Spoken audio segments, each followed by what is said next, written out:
Gunfire erupts in a normally quiet home in the middle of the night. We were sleeping and we heard gunshots. My daughter and her boyfriend were shot. It's like a bad dream that you just can't wake up from. It impacted both families in a major way. It's just such a small town. This is something that just doesn't happen. But is someone keeping a terrible secret? He was obsessed with her. She had promised him that she would get back together with him. Go home! The things that were going on, I had no idea. And no one could stop the runaway train that sealed their fate. I couldn't protect him. None of us could. She thought she had it under control. It's no surprise that it ended the way that it did. She couldn't talk to me. That's the hardest part. January 23rd, 2021. It's 2:30 on a Saturday morning in Orange, Texas. This border town of 20,000, just across the state line from Louisiana. Orange is just kind of your basic, small town. Most people know each other here. It's a welcoming community. But in this usually peaceful place, tragedy is about to strike the home of local mother Amanda Smith Gradnigo. Amanda was in bed and heard something in the kitchen that sounded like somebody dropped a pan, and it just woke her up. She knew her daughter Aaliyah and her boyfriend TJ had just come home from a trip to Houston. She thought that Aaliyah and TJ might be in the kitchen cooking.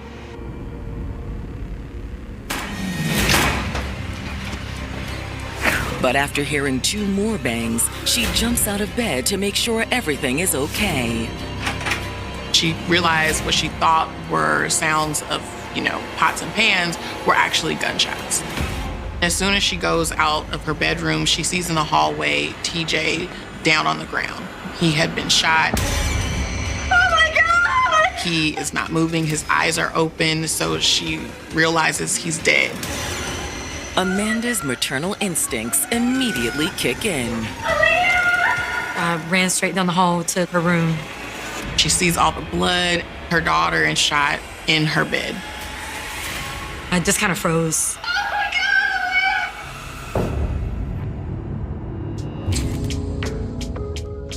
18-year-old Aaliyah Gradnigo was a beautiful soul. She was one that lit up her room.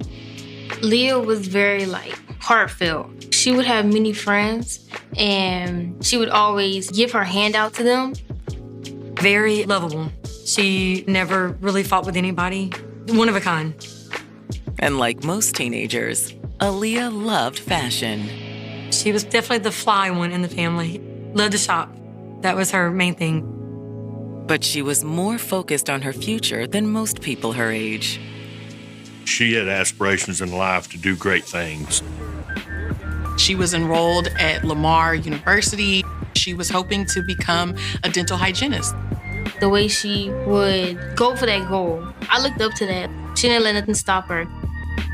Finding love proved harder. Aaliyah went through a stage where men weren't really treating her right. But all that changed in November of 2020 when she met a 22-year-old young man named TJ, or T, as his family called him. Aaliyah and TJ met through a mutual friend. It was like an instant click. He was just for her. T was like, we have similar taste in things. She walks like me. She dresses like me. Aaliyah, old friends. He's just the guy version of me. But their connection ran far deeper as the couple shared many of the same values. TJ was a family person for sure. He spoke highly of, his mom, his sisters. He was a joy to be around, and he always wanted to see the best qualities in every single person. And he was very future-focused, like Aaliyah, too. He was working at Lafayette Consolidated Government. He was a wastewater operator. He would test the waters for chemicals.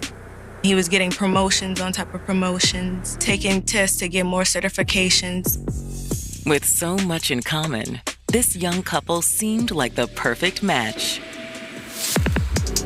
It was a good vibe. The relationship with Aaliyah put T in a place where he felt he can be himself, his true self. Aaliyah absolutely loved him. Just to see Aaliyah so happy just definitely made me happy. But now, after discovering a bloodbath in her own home, Aaliyah's mother has called 911. 911, what's the emergency? We woke up to gunshots and my daughter and her boyfriend were shot. Your daughter's what? My daughter has been shot. I just remember screaming, just like, hurry, just hurry. Is she conscious? No, she's... Operators inform Aaliyah's mother help is on the way. But the wait feels like an eternity. It just felt like they were never going to get there. When first responders finally arrive, they confirm it's too late for TJ. He was pronounced deceased. He's gone. She's in here, hurry! But there's still a glimmer of hope for Aaliyah. All right, you guys back up then you. They realized, hey, she's still alive. She still has a pulse.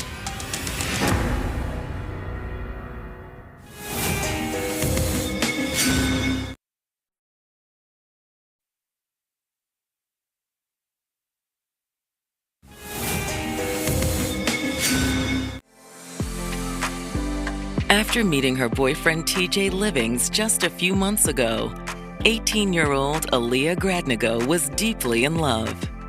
And so was he. It's almost like he completed her. Their relationship was a match in heaven. But now, Aaliyah's mother has called 911 after finding the couple shot inside the family home. TJ was on the floor of the bathroom dead. She's in here, hurry! But Aaliyah is actually still alive. Help me get her on the board. They realized, hey, she might make it. Let's get her to the hospital. The arriving homicide detective has no idea what he's walking into. When I arrived on the scene, everything's running through your mind. You know, was it family? Was somebody against them? No matter what, police will need the family's help to solve the case. I'm gonna figure out who did this. Thank you. We asked the family to come down to the Orange Police Department. With Aaliyah's family in transit to the station, Detective Laughlin begins examining the crime scene. The male victim, TJ, was deceased inside the residence in the bathroom. There were 9mm casings found in the area. Moving to the bedroom, the detective finds more evidence from the shooting. Another 9mm shell casing was found in the bedroom. It appeared the suspect entered Aaliyah's bedroom and he shot her point blank in the head. Investigators then found an iPhone on Aaliyah's bed, which turned out to be Aaliyah's iPhone. And they collected the phone.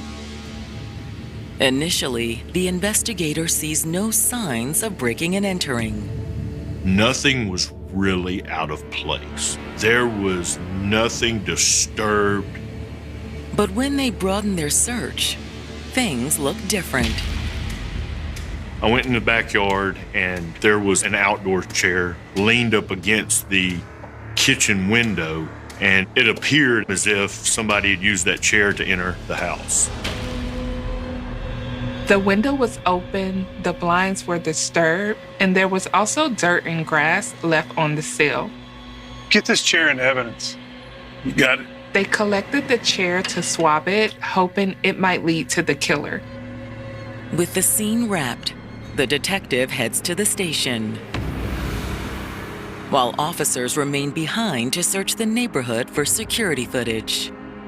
Home video surveillance systems are very common nowadays, which helps law enforcement out tremendously.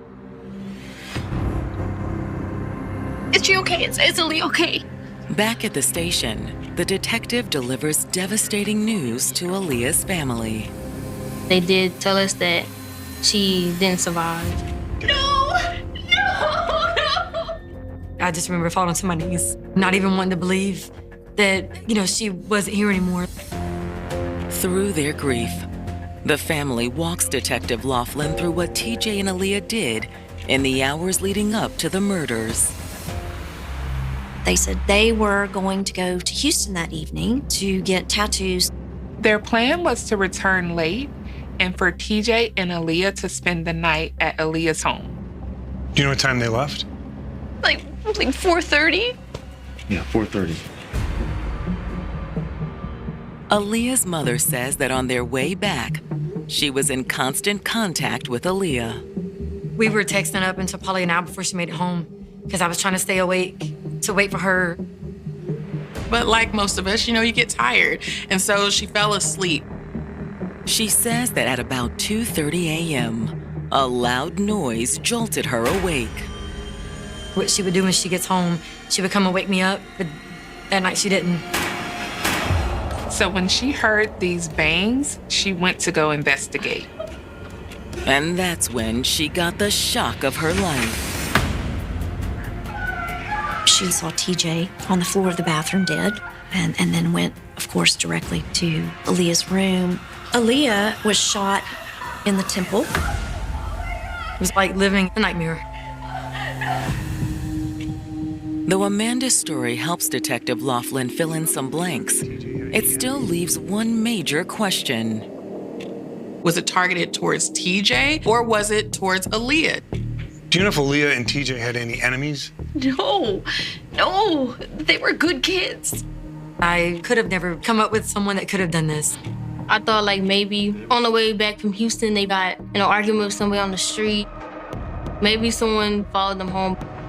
I know it sounds crazy, but we were trying to figure out what happened. I'll keep you updated with any information I receive. Let me show you out. In the meantime, TJ's family has also received news of his tragic passing. They told my mom over the phone that T had passed away, and the detective wanted to speak to my mom. I started screaming. It was just a shock. I felt like I wanted to throw up. When his mother arrives at the station, Detective Laughlin is waiting to meet with her. He proceeded to tell me what had happened. And I can tell in his eyes that he wanted to get to the bottom of it. But like Aaliyah's family, TJ's mother is at a loss for who could have done this. Everyone loved him. My brother wasn't involved in anything that would warrant that. Okay, let me escort you out.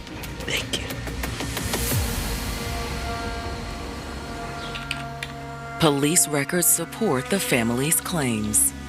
Aaliyah and TJ did not have a criminal record. They were upstanding, good citizens.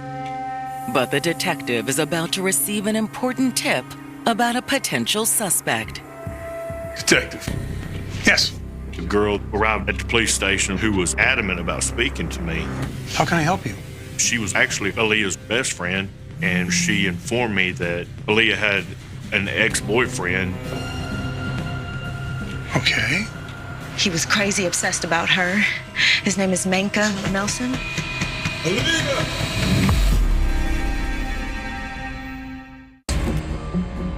Just hours after the murders of Aaliyah Gradnigo and TJ Livings, Aaliyah's friend Tammy has arrived at the station. Tammy came to speak to one of the detectives on the case. He was crazy obsessed. She indicated that she believed that someone named Menka Melson could possibly be involved. They kind of dated on and off. According to Tammy, Aaliyah had met Menka years ago at her aunt's house. He was a friend of Aaliyah's cousin. Aaliyah was probably around 13 years old, and Menka was probably 18 or 19 years old.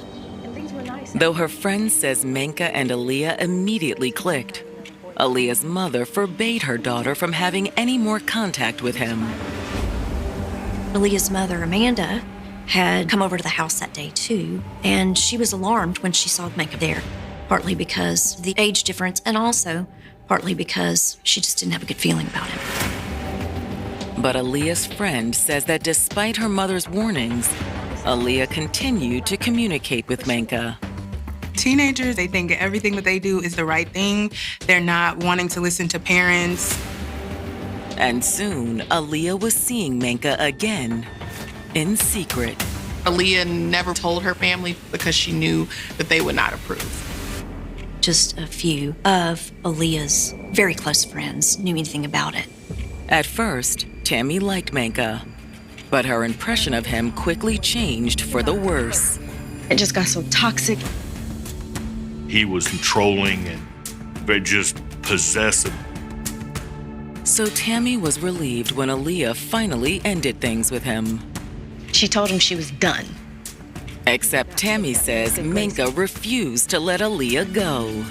He did not take that well. He threatened to kill himself. She didn't want that on her shoulders. So she was always trying to stay in good graces with him. But Tammy admits that became all but impossible once Menka learned about TJ. On several occasions, Menka told her he was coming to find her and coming to take her back. The situation came to a head one night after Menka learned where TJ lived.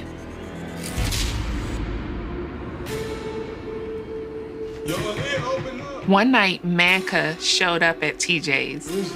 He was pounding on the door, demanding that Aaliyah come out. Aaliyah eventually came to the door. She refused to open it. Go home or I'm gonna call the police. I'm serious. All right.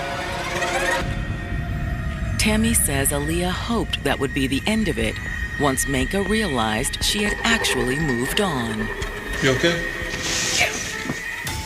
She thought she had it under control and that he wouldn't do anything to hurt her. Though now, Tammy is all but certain Menka is responsible for her friend's murder. In her heart, she felt that he was the only person who could actually even be in consideration of this. And did he know where she lived? For sure. Okay. Well, thank you. I will show you out. When the detective pulls Menka's record, he seems like someone capable of this kind of crime.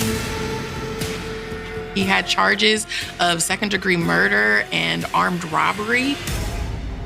Somehow those charges were dropped, but that obviously creates a red flag for police. But when the detective brings up Menka's name with Aaliyah's family, they seem taken aback. Aaliyah's mom didn't know about the relationship. Neither did her sister. It just kind of threw me off because I hadn't heard that name in years. My nephew and him, they were friends, but never in a million years would I've ever thought that this would ever have happened. And TJ's family has never heard of Menka. Aaliyah's family knew who he was, but we had no clue. I'm just baffled. I have 1,000,001 questions. Menka is now considered the police's prime suspect, but there is still no proof he committed this double homicide. There's no real evidence. Detective. Yeah. But there may be some in the surveillance footage recovered from the Gradnagos neighborhood. I received information from another detective that he had obtained video footage of her and TJ pulling into the house. And a few minutes later, a white 2005 Buick LeSabre passes by the front of her house very slowly. It had dark tinted windows. It goes down a block, and then we see a male subject walking toward the house.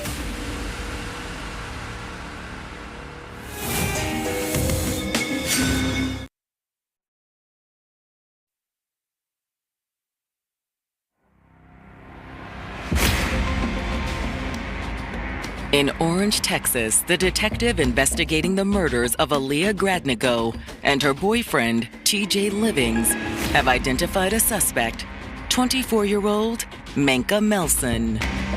Her best friend told me that he was obsessed with her.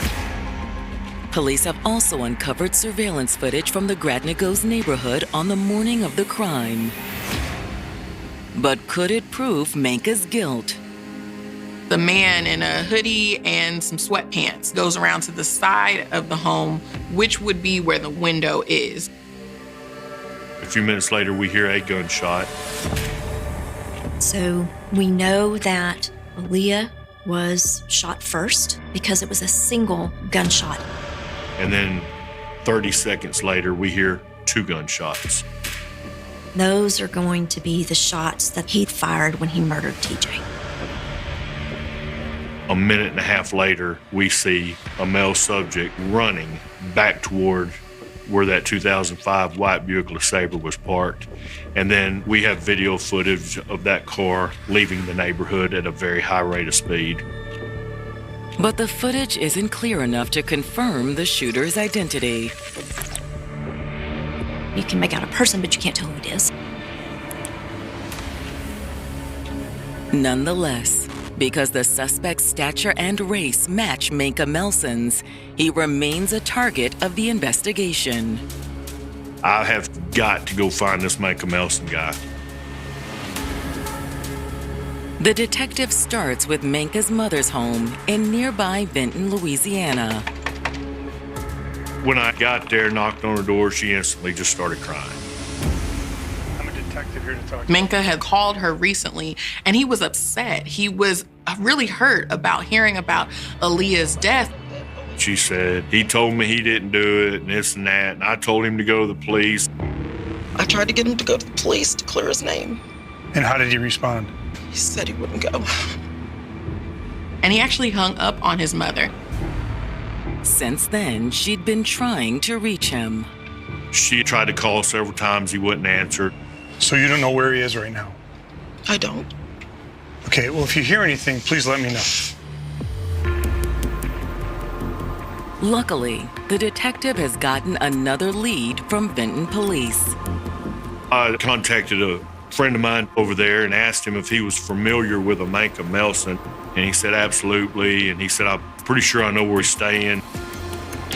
So I ended up going to a house in Benton and met with the residents who lived there. Jimmy Ballard tells police that Manka had been staying with him the past few weeks. They were friends from school.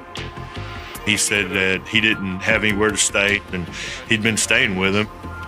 When asked whether he saw him late Friday night or early Saturday morning, he confirms he did. About 3 a.m. he came into the house. Although Jimmy says he went to bed shortly thereafter, a call about Aaliyah's death woke him around 5 a.m. So Jimmy went into Manka Melson's bedroom and woke him up. What's up, man? He said he was still fully clothed, which he said was very odd. Do you remember what he was wearing?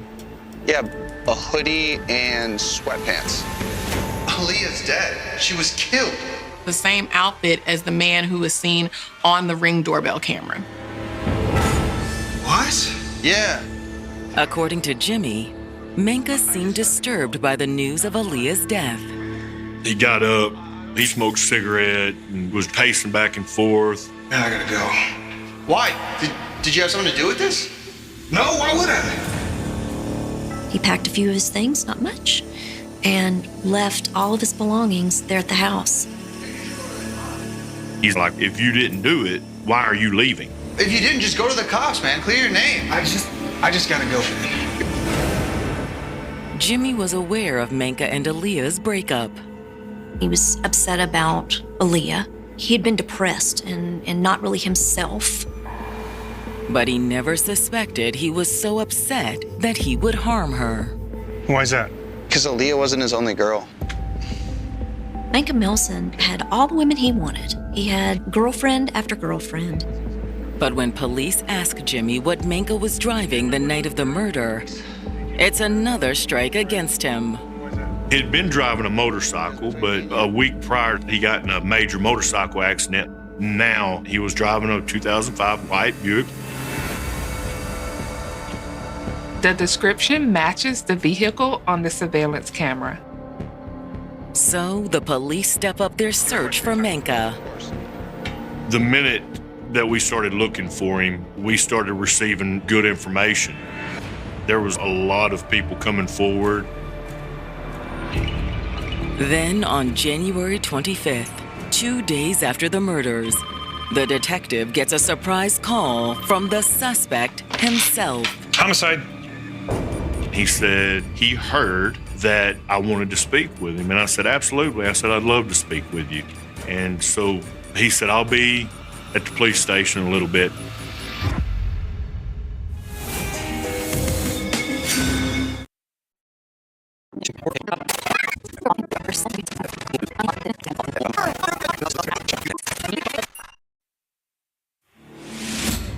We've been looking to talk to you. On January 25th, after contacting the lead detective in the murder investigation of Aaliyah Gradnigo and TJ Livings, suspect Menka Melson tells police he's coming in to give a statement. I asked him where he was, and of course he wouldn't tell me. Nonetheless, at 3:30 in the afternoon, Menka arrives at the station, true to his word. Really appreciate you coming up here on your own, talking to me. Menka immediately informs the detective that he knows he's their primary suspect. I've been told that I killed my ex-girlfriend and her boyfriend. He also knows their recent breakup makes him look bad. I was depressed and stuff like that because, and I understand this is the person that I'm in love with. But he insists he would never harm her. He tells Laughlin that Aaliyah was the love of his life. Go home or I'm gonna call the police. Not at any point in time I ever threatened her, no nothing. In fact, Menka insists his pain made him turn inward. I threatened to take my life because I was sad. Yeah. I was hurt. Right. That's when the detective brings TJ into the conversation. Did you know she was dating somebody? Yeah, we talked about this. Though he admits he was jealous at first, he says Aaliyah quickly eased his fears. She had promised him that she would get back together with him. Why would I take her life if she told me we were going to be back together? Besides, he insists that through it all, they remained friends. I talk to her every day. The date of the incident, did you talk to her? Yes, sir. Menka says that Aaliyah told him she was going to Houston. That they were going to get tattoos. Who was they? She said her and her cousin. She didn't tell me until after the fact that, that she was with her boyfriend. The detective then asks Menka where he was the night of the murders. He said he drove to Beaumont about 9 o'clock and met up with a girl that he identified as Jasmine, somebody he was saying. Then he drove toward Houston. I asked him, what were you going to do in Houston? And he said, I was going to sell my car to a guy. But he claims that the buyer stopped responding to his calls. So he said he stopped him. He turned around in Baytown. After that, he says he went home and talked on the phone to Jasmine. They were chatting until he fell asleep. He also insists that he doesn't even know where Aaliyah lived. You've never been to her house? Her parents. Of course, this conflicts with what Aaliyah's friend Tammy already told them. And when they ask him what vehicle he drives, Menka looks even more guilty. I had a car. What kind of car was it? I had a white Buick. He ended up telling me that he had sold this vehicle 2 days after the homicide. Who'd you sell it to? Some chick from Houston. I don't know her name. That's when the detective puts Menka on the spot. I had a picture of Aaliyah, and I slid that picture across the desk in front of him. He never made eye contact with that picture. The minute that I saw that, I knew that we had the guy. So he confronts Menka with their evidence.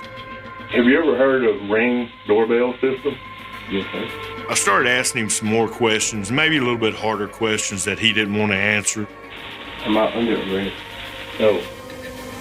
I'm not under arrest. I just want to... You do not want to discuss this anymore? It was a sick feeling having to let him go, but I knew that there was more evidence to get in order to have a sealed case to give the families closure. So Detective Laughlin keeps pushing. Yes, hello, is Jasmine there? I ended up contacting Jasmine, the girl that Mank had been dating. Do you know a young man named Menka Melson? She shared that they met on Tinder and they had been hooking up for several weeks. Did you see him the night of January 22nd? She's responding, yes. He'd come up there to her work for about 20 minutes. She said that he was driving a 2005 white Buick LeSabre and that he was wearing a hoodie and sweatpants. The same exact clothing that was in the Ring doorbell camera. Did you talk to him again after that? She said that she got on the phone with him about 3 o'clock in the morning, 3:05, and she said that they pretty much fall asleep on the phone together. But she said that she hadn't heard from him since. The police also make headway locating Menka's car. The detectives were able to determine that he had in fact sold his car in Vinton.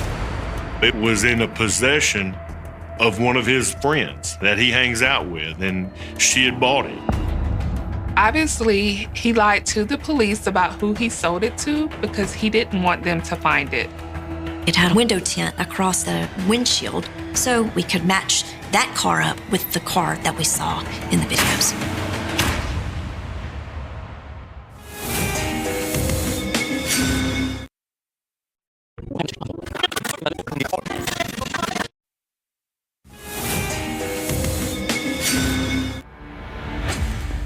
Investigators in Orange, Texas have just located murder suspect Menka Melson's car and determined it's the same Buick seen in the crime scene footage. It had a lot of aftermarket features to it that set it apart from your average, Buick. And Detective Laughlin has also gone through Aaliyah's phone, which revealed a treasure trove of evidence. They found a text thread between Aaliyah and someone who was identified in her phone as Allison. And they were able to determine that the phone number that was associated in the contacts with Allison belonged to Menka Melson. In between December 2nd of 2020 and the night of the murder, there were approximately 10,100 text messages between Menka Melson and Aaliyah. Sitting down and reading those from start to finish is like reading a horror novel. The messages make it clear that if Aaliyah was once in love with Menka, the tides had clearly shifted. It is obvious that Aaliyah is trying to distance herself from Menka Melson.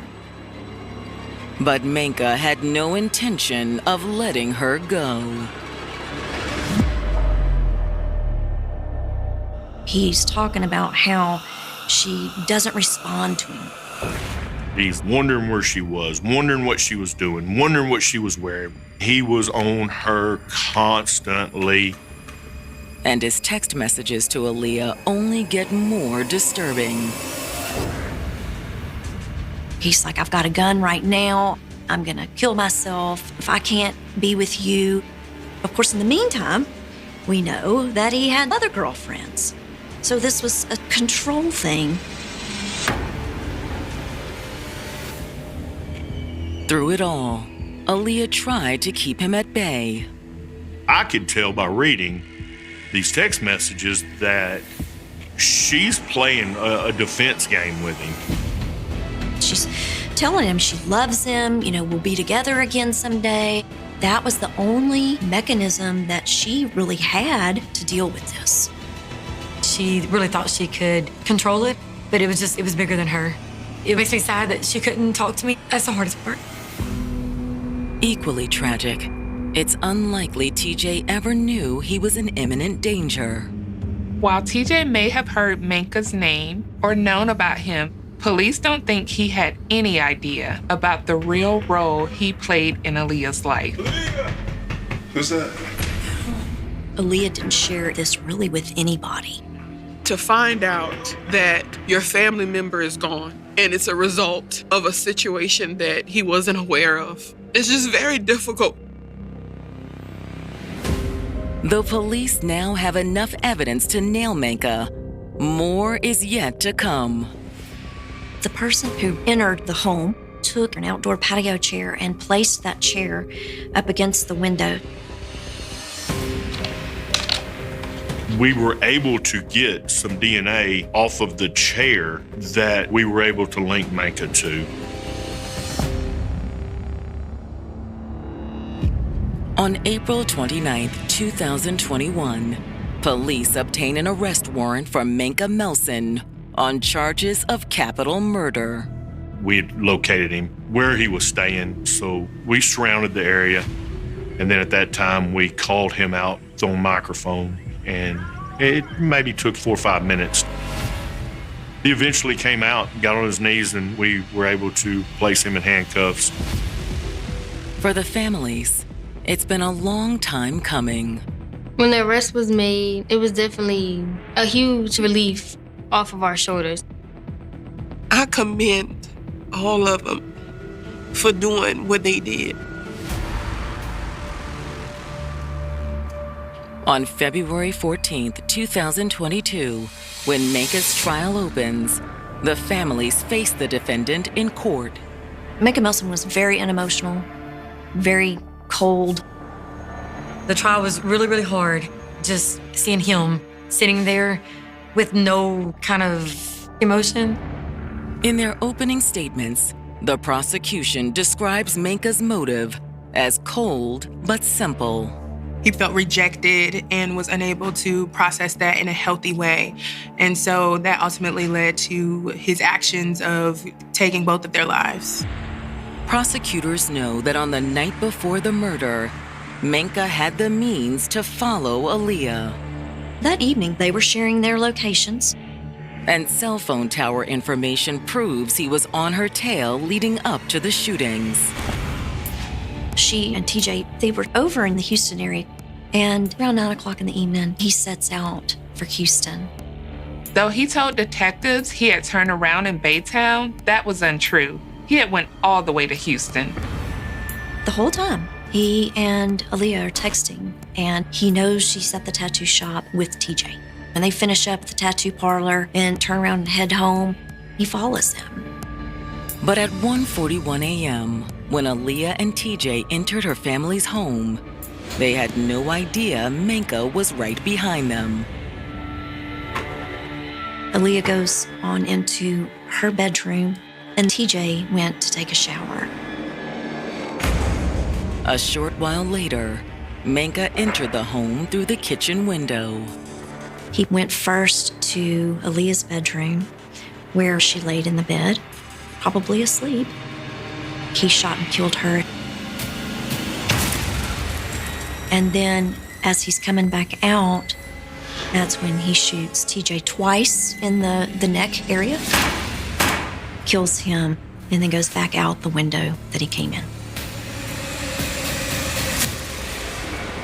The evidence against Menka is overwhelming. This was probably the most sewed up, tightly run trial that I've ever participated in. So it's no surprise when on February 18th, 2022, the jury returns with a verdict of guilty on both murder counts. Upon his conviction, he was automatically sentenced to life without the possibility of parole.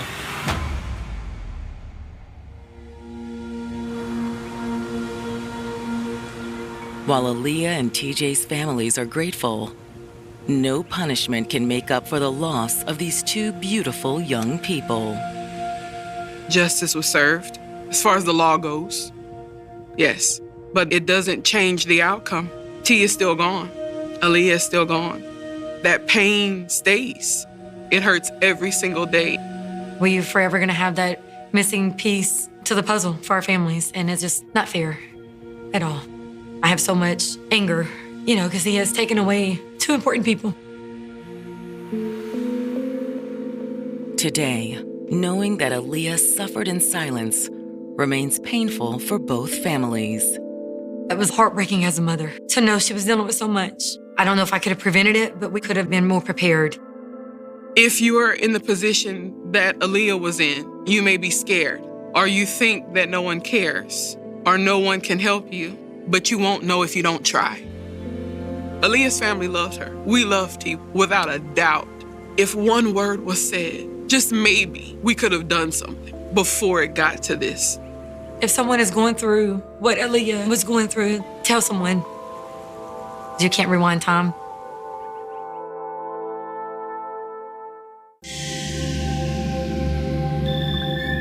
The night had already swallowed Fort Bragg when two men entered the military training area. One was a highly decorated Army Master Sergeant.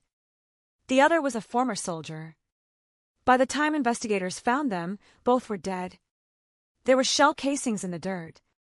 There were vehicles that did not belong where they had been found. And there was one question that seemed almost impossible to answer. Who had brought two men onto one of the most heavily controlled military installations in America, and why? On December 2nd, 2020, the discovery of two bodies near Manchester Road transformed a quiet section of Fort Bragg into the center of a homicide investigation. The victims were 37-year-old Master Sergeant William J. Levine III and 44-year-old Timothy Dumas Sr. At first, authorities released almost nothing. They confirmed the deaths. They confirmed that the men had not been killed during military training. And they confirmed that investigators believed foul play was involved. But behind that restrained language was a far darker reality. This was not an accident. This was not a training incident. This was a double homicide. And the crime scene was inside Fort Bragg. Levine was not an ordinary soldier. He had spent years in the Army and served with U.S. Army Special Operations Command. His military record included deployments to Afghanistan and Iraq and numerous awards for his service. Dumas was a veteran. Two men with military connections. Two vehicles. Two bodies. One enormous military installation. And almost no immediate explanation. Investigators began reconstructing the final movements of both victims. A gray 2016 Chevrolet Colorado belonging to Levine was found near the crime scene. A dark-colored 2015 Dodge Ram belonging to Dumas was discovered abandoned elsewhere. Those vehicles became pieces of a puzzle. Every minute mattered. Every movement mattered. Every person who had seen either man on December 1st or December 2nd could potentially hold a fragment of the truth. The FBI and Army Criminal Investigation Command eventually appealed publicly for information. They wanted witnesses. They wanted anyone who had seen Levine. Anyone who had seen Dumas. Anyone who had seen either truck. Anyone who remembered something that seemed insignificant at the time. Because homicide investigations often turn on details that witnesses initially dismiss. A truck passing through an intersection. A conversation. A phone call. A familiar face appearing somewhere unexpected. A vehicle parked where it normally would not be. The investigators needed a timeline.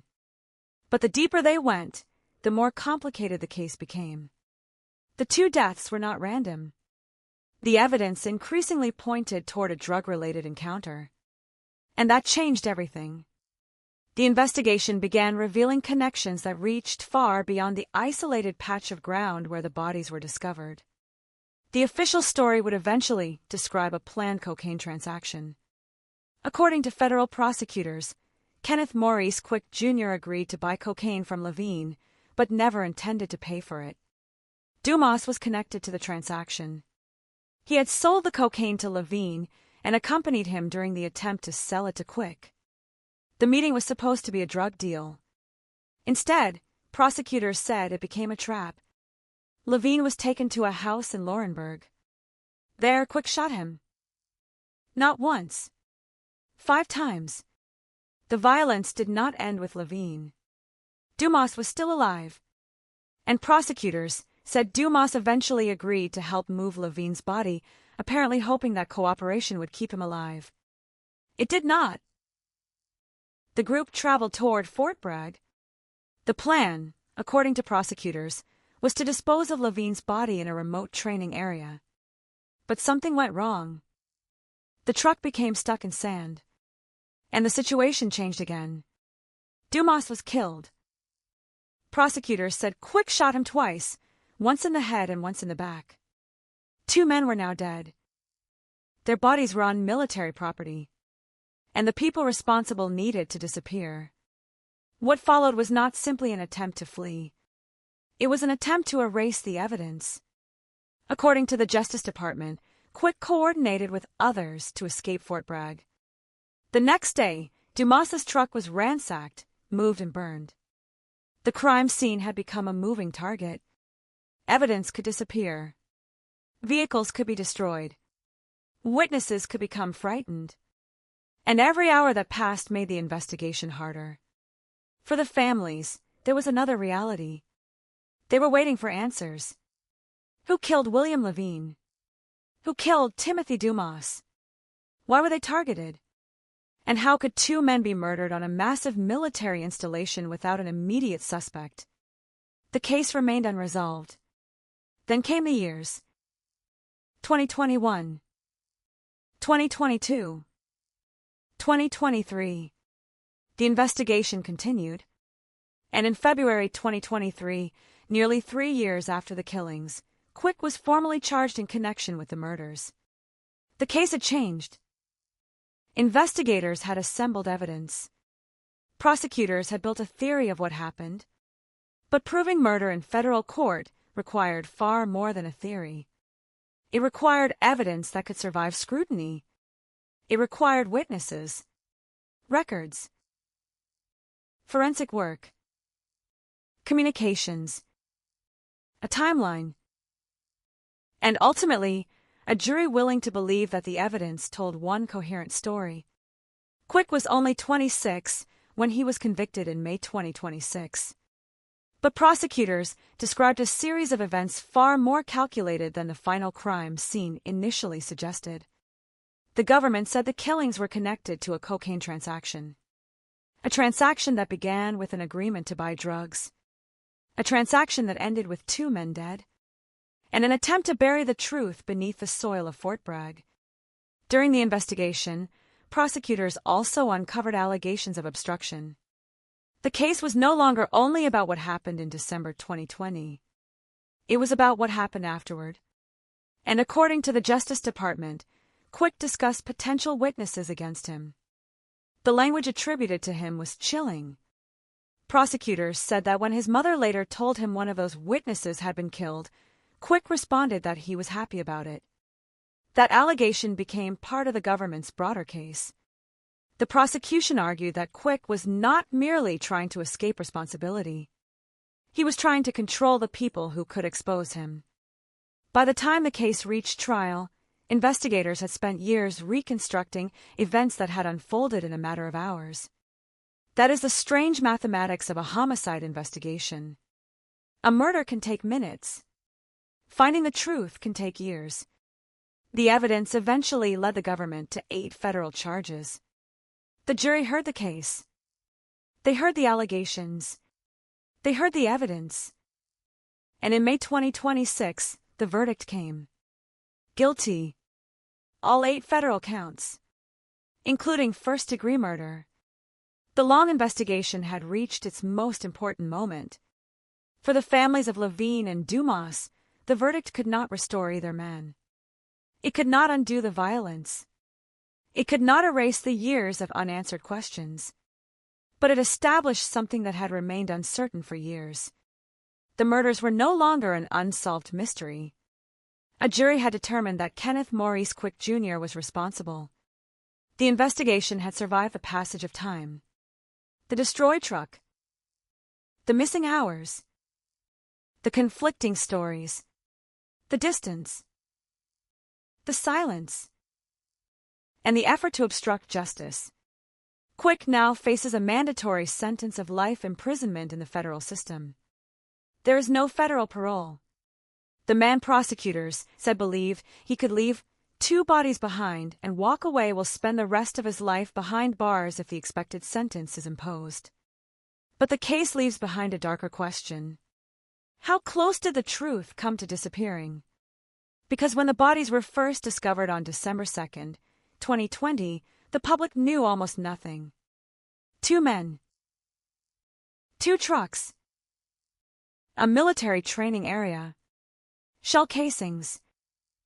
And silence. For months, investigators asked the public to help reconstruct the final hours of 2 victims. They were searching for witnesses who might have seen the men. They were searching for movements. They were searching for connections. And somewhere beneath those fragments was a story that had not yet been told. The story was eventually reconstructed. It began with a drug deal. It turned into an execution. Then a desperate attempt to dispose of the bodies. Then another murder. Then a burned truck. Then years of investigation. Then a federal prosecution. And finally a verdict. The Fort Bragg training area had once been simply another piece of military property. After December 2020, it became something else. A place where 2 lives ended. A place where investigators searched for answers. A place that became one of the final chapters in a case stretching across years. William Levine was remembered as a soldier who had devoted much of his adult life to the Army. Timothy Dumas was remembered as a veteran and father. Their final hours were defined by violence, but their lives were not.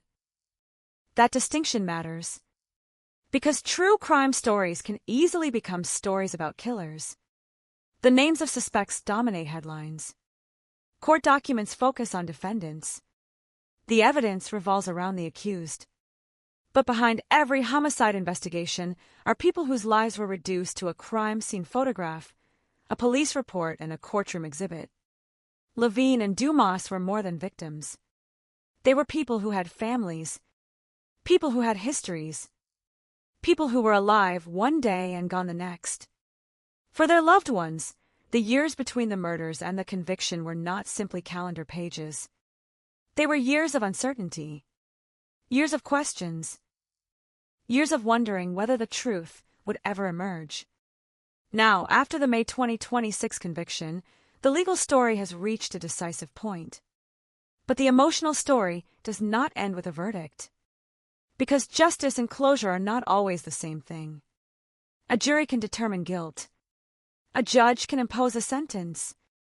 A prison can hold a convicted killer. But none of those things can return a father to his family. None can return a soldier to the battlefield. None can erase the memory of a phone call telling someone that a loved one is dead. That is the final shadow over this case. The investigation solved the question of who. The courtroom established responsibility. But the victim's absence remains permanent. And somewhere in the history of Fort Bragg, the date December 2nd, 2020, remains frozen. 2 men enter the final hours of their lives. 2 families entered years of grief. Investigators entered a maze of evidence. And one of the most closely watched military homicide investigations in North Carolina slowly moved toward the truth. 5 years passed.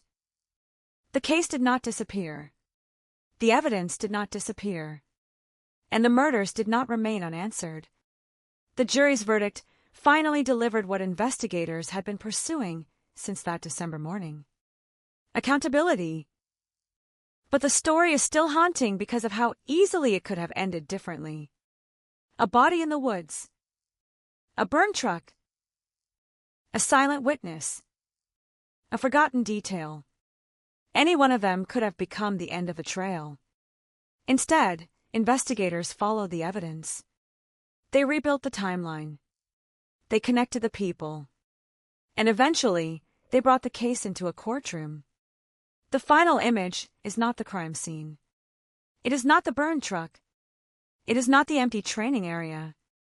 It is a courtroom where a verdict was read after years of investigation. Guilty for William Levine, for Timothy Dumas, and for the families who had waited through the silence. The Fort Bragg double murder began as a mystery hidden behind military gates. It ended with a federal conviction. But the questions surrounding those final hours remain a reminder of something investigators learn in every major homicide case. Crime scenes do not always speak immediately. Evidence can be buried. Vehicles can be destroyed. Witnesses can disappear. Stories can change. But time does not necessarily erase the truth. Sometimes it only takes longer to uncover it. And on Fort Bragg, the truth took years. 5 years after 2 men were found dead, the courtroom finally delivered its answer. The mystery had an ending. The victims did not. Their absence remains. Their families carry it. And the place where their bodies were found remains marked forever by what happened there. 2 men. 1 military installation. A drug deal that turned deadly. A burned truck. Years of investigation. And finally, a conviction. There was a moment in the investigation when the case seemed to have everything investigators feared most. 2 dead men. A remote military training area. A burned vehicle. A trail that crossed county lines. And witnesses who knew enough to be afraid. The murders had happened quickly. The investigation would not. 4 years. Federal agents would reconstruct the final movements of William Levine and Timothy Dumas piece by piece, attempting to determine what had happened after the 2 men disappeared into a chain of events that began with a cocaine transaction and ended in murder. But the most disturbing part of the case was not simply that 2 men had been killed. It was what prosecutors later said happened between the first gunshot and the discovery of the bodies.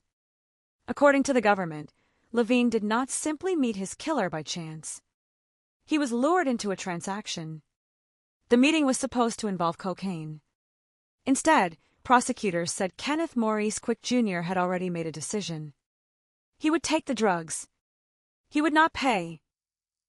And William Levine would not leave alive. That allegation would become the foundation of the federal government's case. But before the evidence reached a jury, investigators had to work backward from a crime scene that revealed only the final chapter.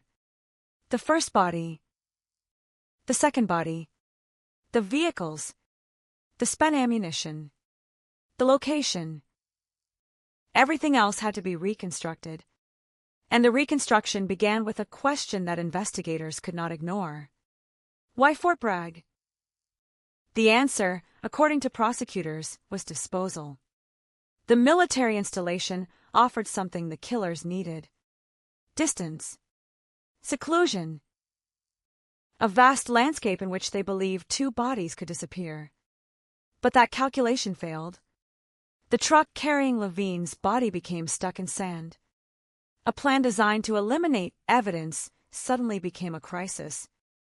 The people involved were no longer simply trying to conceal a murder. They were trapped with another man who knew what had happened. That man was Timothy Dumas. Dumas had traveled with Levine. He knew about the cocaine. He knew where Levine had gone. And according to prosecutors, once Levine was dead, Dumas understood exactly what kind of danger he was facing. He agreed to help. The government said he did so because he believed cooperation might save his life. It did not. The truck became stuck. The plan collapsed. And Dumas was killed. 2 murders. 1 location. 1 night of violence. And then the attempt to erase everything. The next day, investigators would find evidence that someone had tried to destroy the trail. Dumas's truck was ransacked. It was moved. Then it was burned. Fire can destroy physical evidence. It can erase fingerprints. It can damage biological material. It can turn the interior of a vehicle into a blackened shell. But fire does not necessarily destroy a criminal investigation. Sometimes it does the opposite. A burned vehicle is itself evidence. Someone had wanted it destroyed. Someone had moved it. Someone had access to it. Someone had a reason to make it disappear. Investigators began following those questions. And slowly, the case moved away from the isolated training area and toward the people connected to the victims. The investigation involved the FBI and the U.S. Army Criminal Investigation Division. That partnership mattered. The murders had occurred on military property, but the events leading to the killings extended beyond the installation. The investigators had to connect different locations, different people, different pieces of evidence, and a sequence of events that had unfolded across jurisdictions. The federal case eventually described a much broader conspiracy than the original crime scene suggested. There were allegations involving drugs, firearms, murder, obstruction, and efforts to prevent witnesses from cooperating with investigators. That last element would become especially important, because a murder case does not end when the gunshots stop. For investigators, the next phase can be just as dangerous. Who knows what happened? Who can identify the participants? Who can explain where the victims went? Who can establish the timeline? And what happens when those witnesses become targets themselves? According to federal prosecutors, Quick identified 2 potential witnesses against him. The government alleged that he spelled out their names letter by letter and discussed the work that needed to be done. The allegation was not merely about what happened in 2020. It became part of the prosecution's argument that the effort to silence the truth continued afterward. Then came an extraordinary moment. According to prosecutors, Quick's mother later told him that one of those potential witnesses had been killed. The government said Quick responded with a statement expressing happiness over the news. For prosecutors, that statement became another piece of the larger picture. The defense and prosecution would ultimately present their interpretations of the evidence to a jury. But the government's theory was clear. This was not an accidental killing. It was not a spontaneous argument that suddenly escalated. The prosecution portrayed it as a calculated sequence. A drug transaction, a trap, a shooting, a forced attempt to move a body, another shooting, a disposal attempt, a burned vehicle, and an alleged effort to obstruct justice. The longer investigators followed the trail, the more the original mystery began to take shape. Yet cases like this are rarely solved by one dramatic piece of evidence. They are solved by accumulation. One fact confirms another. One witness establishes a time. A vehicle connects 2 locations. A communication places someone where they claimed not to be. A forensic detail challenges a false explanation. And eventually, individual fragments become a timeline. That timeline was exactly what federal investigators said they built. The FBI later described the work as a meticulous reconstruction of the crimes. Agents had to determine not only who was responsible, but how the events unfolded. The distinction mattered. A prosecution for murder requires proof. A compelling theory is not enough. Investigators needed evidence capable of surviving courtroom examination. And that process took years. In 2023, federal prosecutors formally charged Quick in the case. The indictment transformed a long-running investigation into a criminal prosecution. But an indictment is not a conviction. At that stage, allegations remained allegations. The government still had to prove its case beyond a reasonable doubt. Quick faced the full weight of the federal system. The case included 8 federal charges. The allegations extended beyond the 2 murders. They included drug conspiracy, firearms violations, and obstruction of justice. The government was presenting the jury with a complete narrative. Not simply 2 shootings. An entire sequence of conduct. The prosecution argued that the same chain of decisions connected the cocaine transaction to the deaths at Fort Bragg. And the more the jury heard, the more important the timeline became. Because the central question was not simply whether Levine and Dumas had been killed. Everyone knew they had. The question was whether the government could prove that Quick was responsible. That required the jury to examine the evidence piece by piece. The alleged drug transaction. The meeting. The trip to the house in Laurenburg. The shooting of Levine. The movement toward Fort Bragg. The failed attempt to move the body. The killing of Dumas. The effort to escape. The destruction of the truck. And the alleged obstruction that followed. Every event had to fit. Every major contradiction had to be examined. And every reasonable doubt had to be considered. The courtroom became the place where years of investigative work were tested. For the families, that meant something different. 4 years, they had lived with the absence. There had been no verdict, no sentence, no final judicial determination. Only a case file that continued to grow. Then, in May 2026, everything changed. The jury returned its verdict. Guilty. All 8 federal counts. The verdict included first-degree murder convictions connected to the deaths of Levine and Dumas. The case that had begun with 2 bodies and a question had reached a legal conclusion. The defendant, who prosecutors said believed he could bury the evidence, was now facing a mandatory life sentence. The sentence had not yet been imposed when the verdict was announced. A federal judge scheduled sentencing for August 2026. But the legal future was already clear. Life imprisonment. No federal parole. The investigation had finally produced accountability. And the case revealed something that often disappears behind the headlines. The passage of time does not necessarily mean an investigation has stopped. Sometimes the most important work happens long after the cameras leave. Long after the first press conference. Long after the public moves on. Agents continue working. Records are reviewed. Evidence is re-examined. Timelines are reconstructed. Witnesses are interviewed. And prosecutors wait until the evidence is strong enough to stand in court. That appears to be what happened here. The murders occurred in December 2020. The federal charges came later. The conviction came in May 2026. Nearly 6 years had passed since the victim's final hours. 6 years in which families had to live with questions that could not be answered immediately.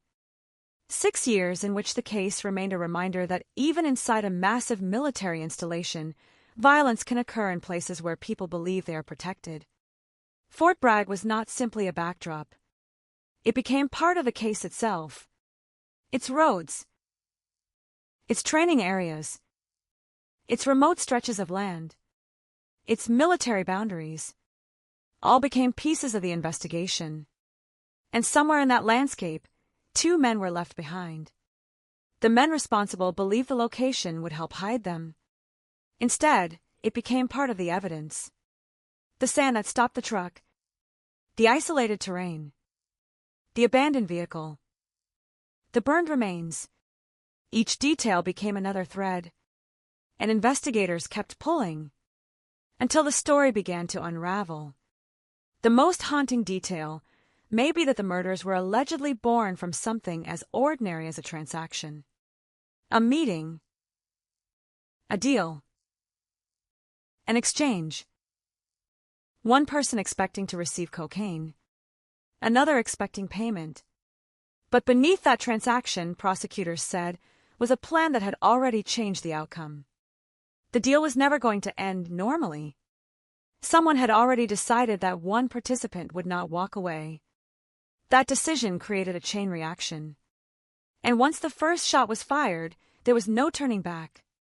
William Levine was dead. Timothy Dumas became a witness who knew too much. Then he was dead too. The attempt to hide the bodies created more evidence. The attempt to destroy the truck created more evidence.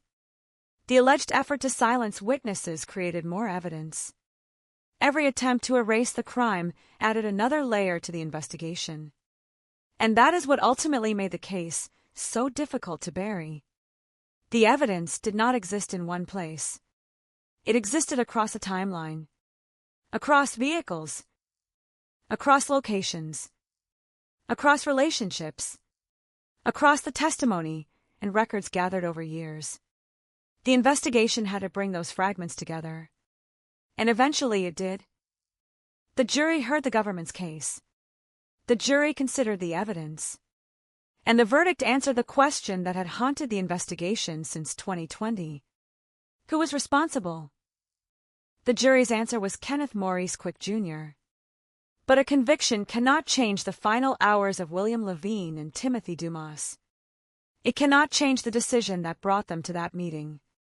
It cannot change the shots that ended their lives. It cannot change the years their family spent waiting. The verdict can establish accountability. It cannot restore what was lost. And that distinction remains at the heart of the Fort Bragg case. Because the investigation is now a legal record, the murders are no longer simply a mystery. They are evidence. They are testimony. They are verdicts. They are names written into federal court documents. But for the people who knew the victims, the case is still personal. The headlines will eventually disappear. The courtroom will empty. The investigators will move on to other cases. The prison sentence will become a number. But December 2020 will remain. 2 men left home. They did not come back. And for years, the silence surrounding their deaths seemed almost as permanent as the landscape where their bodies were found. Then the evidence began speaking. Slowly. Quietly. Piece by piece. Until the silence was finally broken. And when the jury delivered its verdict in May 2026, the Fort Bragg double murder was no longer an unanswered question. It had become a case with a proven criminal responsibility. But the final truth of a story is much harder to measure. Justice arrived years after the violence. The conviction came after the families had already endured the worst kind of waiting. And even now, with a mandatory life sentence ahead, there is no sentence severe enough to return 2 lives. There is only the record, the evidence, the verdict, and the memory of 2 men whose final journey ended in a remote corner of Fort Bragg. A place chosen, prosecutors said, because it was supposed to hide a crime. Instead, it became one of the places where the crime was finally understood. And that is why the case refuses to disappear. Because sometimes the most frightening crime scenes are not the ones where investigators find the most evidence. They are the ones where someone believed there would be none. In this case, that belief proved wrong. The evidence survived. The investigation survived. And after years of silence, the verdict survived too. The verdict had been delivered, but the story did not become easier to understand. For investigators, a conviction is the destination. For families, it is often only a point on a much longer road. William Levine and Timothy Dumas were gone. Nothing a jury could say would change that. Nothing a sentence could accomplish would bring them back. But before the conviction, there had been years when the families had something far more difficult than grief. They had uncertainty. And uncertainty has its own kind of weight. Every unanswered question becomes part of daily life. Where did they go? Who did they meet? What happened during their final hours? Did they know they were in danger? Did either man understand what was about to happen? And most painfully, could anything have been done to prevent it? The investigation could answer some of those questions. It could reconstruct movements. It could establish relationships. It could identify suspects. But there was one thing investigators could never recover. The final thoughts of the victims. That silence remained permanent. The case began with the discovery of 2 bodies. But the evidence would eventually show investigators that the killings could not be understood by looking only at the place where the bodies were found. The real story had started somewhere else. The transaction. The meeting. The people involved. The decisions made before anyone entered Fort Bragg. That was where the investigation had to begin. According to federal prosecutors, Quick had agreed to purchase cocaine from Levine. The transaction placed the men together. Dumas was connected to the drugs and accompanied Levine. At that moment, none of them knew that the meeting would become the beginning of a double murder investigation. But prosecutors said Quick had no intention of completing the transaction in the ordinary way. The government argued that the drug deal was a setup. The cocaine was wanted. The money was not going to be paid. And Levine was going to be eliminated. The first killing happened away from the final Fort Bragg crime scene. That detail mattered. It meant investigators could not simply examine the location where the bodies were eventually discovered and expect the entire story to reveal itself. The crime had moved. So had the evidence. Levine was allegedly taken to a residence in Laurenburg. There, prosecutors said, Quick shot him 5 times. 5 shots. A violent act that transformed the transaction into murder. But one victim was not enough to close the story. Dumas was still alive, and Dumas knew what had happened. According to prosecutors, Dumas agreed to help move Levine's body. Perhaps he believed cooperation would keep him alive. Perhaps he understood that refusing could make him the next target. Whatever his reasons, he remained with the group. The body was moved. The journey continued, and the destination became Fort Bragg. The choice of location would later become one of the most disturbing aspects of the case. Fort Bragg covered an enormous area. Its training grounds contained isolated roads and remote terrain. A place where people could disappear from ordinary view. A place where investigators might not immediately know where to search. For someone attempting to hide a body, such isolation could appear useful. But the plan encountered a problem. The vehicle became stuck in sand. A seemingly minor mechanical obstacle suddenly changed everything. The people involved were now trapped in a situation they had not planned for. The body could not be easily moved. The vehicle could not continue. And Dumas was still alive. According to prosecutors, that was when the second killing occurred. Dumas was shot twice. One shot struck his head. Another struck his back. The man who had accompanied Levine was now dead as well. 2 victims. One abandoned plan. And a crime scene that would eventually become central to a federal prosecution. But whoever was responsible still had another problem. The vehicles. Vehicles are dangerous evidence. They record movement. They carry fingerprints. They contain biological material. They may contain ammunition, clothing, digital devices, receipts, personal objects, and traces invisible to the naked eye. A vehicle can tell investigators where a person went. Sometimes it can tell them who was there. So prosecutors said the people involved attempted to destroy one of those vehicles. Dumas's truck was ransacked. It was moved. Then it was burned. The fire created a new crime scene. Investigators were no longer looking only for murder evidence. They were looking for evidence of destruction. Someone had tried to erase the trail. But destroying evidence is not the same as destroying the investigation. Fire leaves its own signature. Movement leaves a timeline. And a vehicle does not have to remain intact to become evidence. Every attempt to conceal the crime can create another question. Why was the vehicle moved? Why was it burned? Who had access to it? Who had a reason to destroy it? Where was it before it disappeared? And where did the people connected to it go afterward? Those questions helped expand the investigation.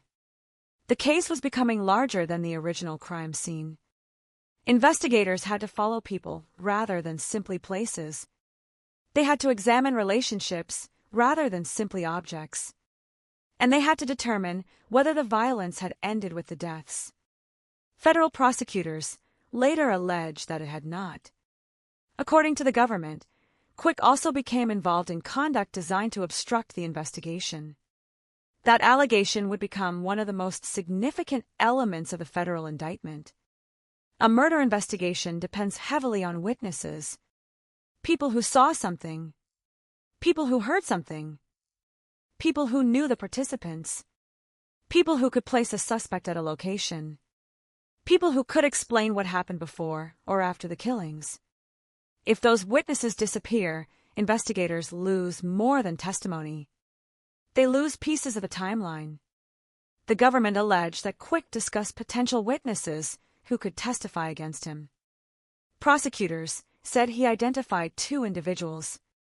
Then came an allegation that was even more disturbing. The government claimed Quick discussed the work that needed to be done concerning those witnesses. Later, prosecutors said Quick's mother told him that one of those witnesses had been killed. According to the government's evidence, Quick expressed satisfaction. For prosecutors, that exchange demonstrated something important. The alleged effort to silence the truth did not end with the Fort Bragg murders. It continued afterward. The case, therefore, became not only an investigation into what happened to Levine and Dumas, but also an investigation into what happened after the killings. That distinction is critical, because a homicide investigation is rarely one single event. It is a chain. The first decision, the meeting, the confrontation, the weapon, the victim, the escape, the concealment, the lies, the destruction of evidence, the attempts to influence witnesses. Every link matters. Break one link, and the entire case can become difficult to prove. But prosecutors believed they had enough links to build the chain. The evidence eventually resulted in 8 federal convictions. For the jury, the question was whether those individual pieces formed one coherent story. They had to decide whether the government's witnesses were credible, whether the evidence was reliable, whether the timeline made sense, whether the defendant's actions were connected to the murders, and whether the prosecution had met the highest burden in criminal law. Beyond a reasonable doubt. That phrase carries enormous weight. It means the government cannot simply present a probable explanation. It must prove guilt to a level that leaves no reasonable alternative. The prosecution spent years building toward that standard. The defense had the opportunity to challenge it. Every piece of evidence could be questioned. Every witness could be tested. Every inference could be attacked. The courtroom became the final battlefield. Not a battlefield of weapons. A battlefield of evidence. The jury had to separate what was proven from what was merely suspected. And eventually, they reached their conclusion. Guilty. The verdict in May 2026 marked the end of one of the most important phases of the case. The government had succeeded. Quick was convicted on all 8 federal counts. The convictions included first-degree murder for the deaths of Levine and Dumas. The legal consequences were severe. Because the federal murder convictions carry a mandatory life sentence, the case was moving toward an outcome that would keep Quick in prison for the rest of his life. But the verdict also did something else. It permanently changed how the case would be remembered. Before the trial, the deaths were part of an investigation. After the trial, they became part of a proven criminal case. The distinction matters to the families. An arrest can bring hope. An indictment can bring attention. A trial can bring anxiety. But a verdict brings finality to one question. Who was legally responsible? The jury's answer was clear. Kenneth Maurice Quick Jr. Yet there was no celebration waiting at the end of the verdict. There rarely is in a case like this. There may be relief. There may be gratitude that the investigation did not fail. There may be anger that it took years. There may be grief that never changes. And there may be a strange emptiness. Because for families, justice can confirm the truth without repairing the damage. The calendar continues. Birthdays arrive. Holidays arrive. Anniversaries arrive. But one person is missing. That is the part no courtroom can resolve. William Levine will remain absent.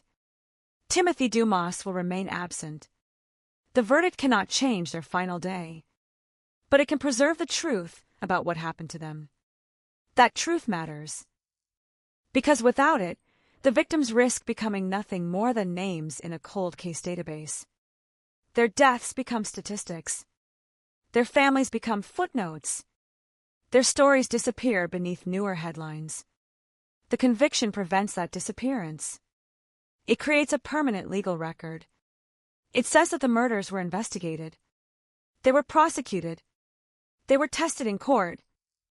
And responsibility was established. The Fort Bragg case also demonstrates why cold cases can be misleading. A case can look silent without being inactive. It can disappear from television screens while investigators continue working. It can become invisible to the public while evidence is still being examined. That is what happened here. The murders occurred in 2020. The indictment came years later. The conviction came in 2026. For anyone watching from the outside, that may look like a long delay. For investigators, it can represent thousands of hours. Interviews, records, evidence reviews, coordination between agencies, court proceedings, and decisions about when the available evidence is strong enough to move forward. The truth is rarely delivered in one dramatic moment. It is assembled piece by piece. That was the case with Levine and Dumas. The investigation began with uncertainty. It moved through suspicion, then evidence, then charges, then trial, and finally conviction. The final answer took years, but the investigation never stopped searching for it. And that is perhaps the most important lesson left by the Fort Bragg double murder. The scene can be remote. The evidence can be damaged. A vehicle can be burned. A witness can be frightened. A suspect can remain silent. Years can pass. But a crime does not necessarily disappear because time passes. Sometimes the smallest surviving detail is enough to reopen the path. Sometimes one witness becomes the missing connection. Sometimes investigators find the link that turns isolated facts into a complete story.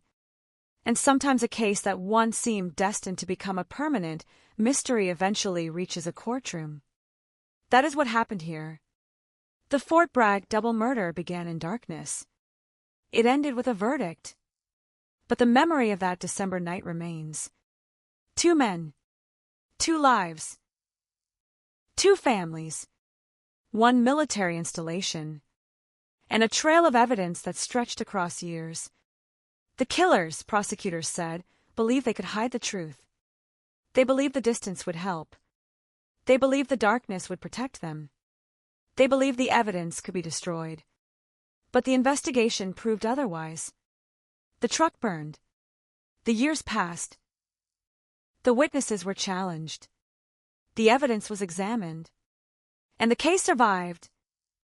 5 years after William Levine and Timothy Dumas were killed, a jury finally placed the responsibility where prosecutors had spent years arguing it belonged. The courtroom gave the case an answer. The sentence would give it a consequence. But the victims remain at the center of the story. Because long after the legal proceedings are finished, long after the headlines disappear, long after the defendant enters federal prison, 2 families will still remember the people who never came home. That is the final reality of the Fort Bragg murders. A conviction can close a case file. It cannot close a life. And somewhere beneath the official documents, beneath the evidence exhibits and courtroom transcripts, the story remains painfully simple. 2 men went into the night. They trusted the wrong people. They never came home. Years later, the truth finally caught up with the person a federal jury found responsible. But for the families, there will always be one date that cannot be erased. December 2020, the month when a transaction became a trap. The month when 2 lives were taken. The month when a military installation became the scene of a crime that would remain in investigators' hands for years. And the month when the long road toward justice began. The courtroom could determine guilt, but it could not reconstruct the moment when everything changed. For William Levine, The final day of his life began like any other day might begin. There were people who expected to see him again. There were ordinary plans, ordinary conversations, ordinary assumptions about tomorrow. For Timothy Dumas, there were similar expectations. Neither man knew that their names would soon appear in police reports, federal court documents, and headlines across North Carolina. Neither knew that investigators would eventually spend years reconstructing their final movements. And neither knew that the meeting that brought them together would become a deadly turning point. The case was complicated from the beginning because the final crime scene was not necessarily the beginning of a crime. That distinction became crucial. Investigators were not simply examining what happened at Fort Bragg. They were tracing what happened before Fort Bragg. The movements, the people, the vehicles, the drug transaction, and the decisions that prosecutors later said led directly to 2 murders. Every investigation has a first visible moment. In this case, it was the discovery of the bodies. But homicide investigators know that the visible scene is often only the final page. The story may have started miles away. That meant investigators had to work backward. They needed to establish when Levine and Dumas were last seen alive. They needed to determine who had contact with them. They needed to establish how their vehicles moved. And they needed to understand why the 2 men ended up together. That process gradually led investigators toward the alleged cocaine transaction. According to prosecutors, Levine was involved in selling cocaine.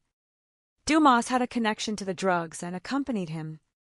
Quick was allegedly supposed to be the buyer. On paper, it looked like a criminal transaction. But prosecutors said there was something more dangerous behind the meeting. Quick had no intention of paying. The government alleged that the purpose of the encounter was to take the cocaine and eliminate the person who could identify him. That person was Levine. The alleged plan became reality when Levine was taken to a residence in Laurinburg. Inside that location, prosecutors said Quick shot him 5 times. The number is difficult to comprehend. 1 shot can change a life. 5 shots represented an act of overwhelming violence. And yet the investigation did not end there. Dumas was still alive. He had witnessed enough to understand what had happened. According to prosecutors, he was forced into a terrible calculation. Cooperate, or risk becoming the next victim. He helped move Levine's body. The group then headed toward Fort Bragg. The destination would later become one of the defining elements of the case. A vast military installation, remote training areas, long stretches of road, terrain that could conceal a body from immediate discovery. For someone attempting to disappear a crime, the location might have appeared ideal. But the plan encountered an obstacle. The vehicle became stuck. The terrain that was supposed to provide concealment became a trap. The vehicle could not move as planned. The body could not be easily disposed of. And Dumas was still there. He knew what had happened. He could potentially tell investigators everything. According to prosecutors, that made him a liability. The second shooting followed. Dumas was killed. 2 men were now dead. The original drug transaction had become a double murder. The people responsible still had to escape. And they still had to deal with the vehicles. That created another problem. Dumas's truck could potentially connect the victims to their final movements. It could contain physical evidence. It could reveal where the men had traveled. It could connect people to locations. So prosecutors said the truck was ransacked, moved, and ultimately burned. The attempt to destroy the vehicle represented an attempt to destroy the story. But investigators were not looking only at what survived. They were also looking at what someone had tried to erase. A burned truck raises questions. Who burned it? When? Where? Why? Who had possession of it before the fire? Who knew where it was? Who benefited from its destruction? The fire could destroy material evidence, but it could not erase the fact that someone had deliberately tried to eliminate the vehicle. That action itself became part of the narrative. The investigation expanded. The case was no longer confined to Fort Bragg. It stretched into other communities, other locations, other relationships, and eventually, other alleged crimes. The federal government would later accuse Quick of attempting to obstruct the investigation. That allegation transformed the case from a murder prosecution into something broader. The prosecution wanted the jury to see a continuing pattern. According to the government, Quick was not simply accused of killing 2 men and leaving. He was also accused of attempting to protect himself afterward. That meant witnesses became critically important. Every homicide prosecution depends on evidence. Sometimes that evidence is physical, sometimes forensic, sometimes digital. Sometimes it comes from people who were close enough to the events to explain what happened. Witnesses can establish connections that physical evidence alone cannot. But witnesses can also be vulnerable. They can be intimidated. They can disappear. They can refuse to cooperate. And prosecutors allege something even more serious in this case. According to the government, Quick discussed potential witnesses who could testify against him. Prosecutors said he identified 2 individuals and discussed the work that needed to be done. The allegation was not simply about fear. It suggested an active effort to interfere with the investigation. Then prosecutors introduced another disturbing detail. They said Quick's mother later told him that one of those potential witnesses had been killed. According to the government's account, Quick reacted positively to the news. That allegation became part of the prosecution's broader argument about intent and obstruction. The defense had the opportunity to challenge those claims. That is one of the fundamental principles of a criminal trial. An allegation is not a conviction. A prosecutor can present a theory. A defense attorney can challenge it. Witnesses can be cross-examined. Evidence can be questioned. And ultimately, a jury must decide whether the government has proved its case beyond a reasonable doubt. That process took years to reach. The investigation continued long after the initial headlines faded. There were no constant cameras, no daily updates, no dramatic public announcement every time an investigator reviewed another piece of evidence. Most of the work was invisible. But invisible does not mean inactive. Behind the scenes, investigators were reconstructing a timeline. They were connecting people to places. They were determining what happened before the murders and what happened afterward. Eventually, the federal government moved forward. Quick was charged in 2023. The case now had a defendant. But investigators still had to prove the allegations in court. The charges were extensive. 8 federal counts. Murder. Drug-related offenses. Firearms violations.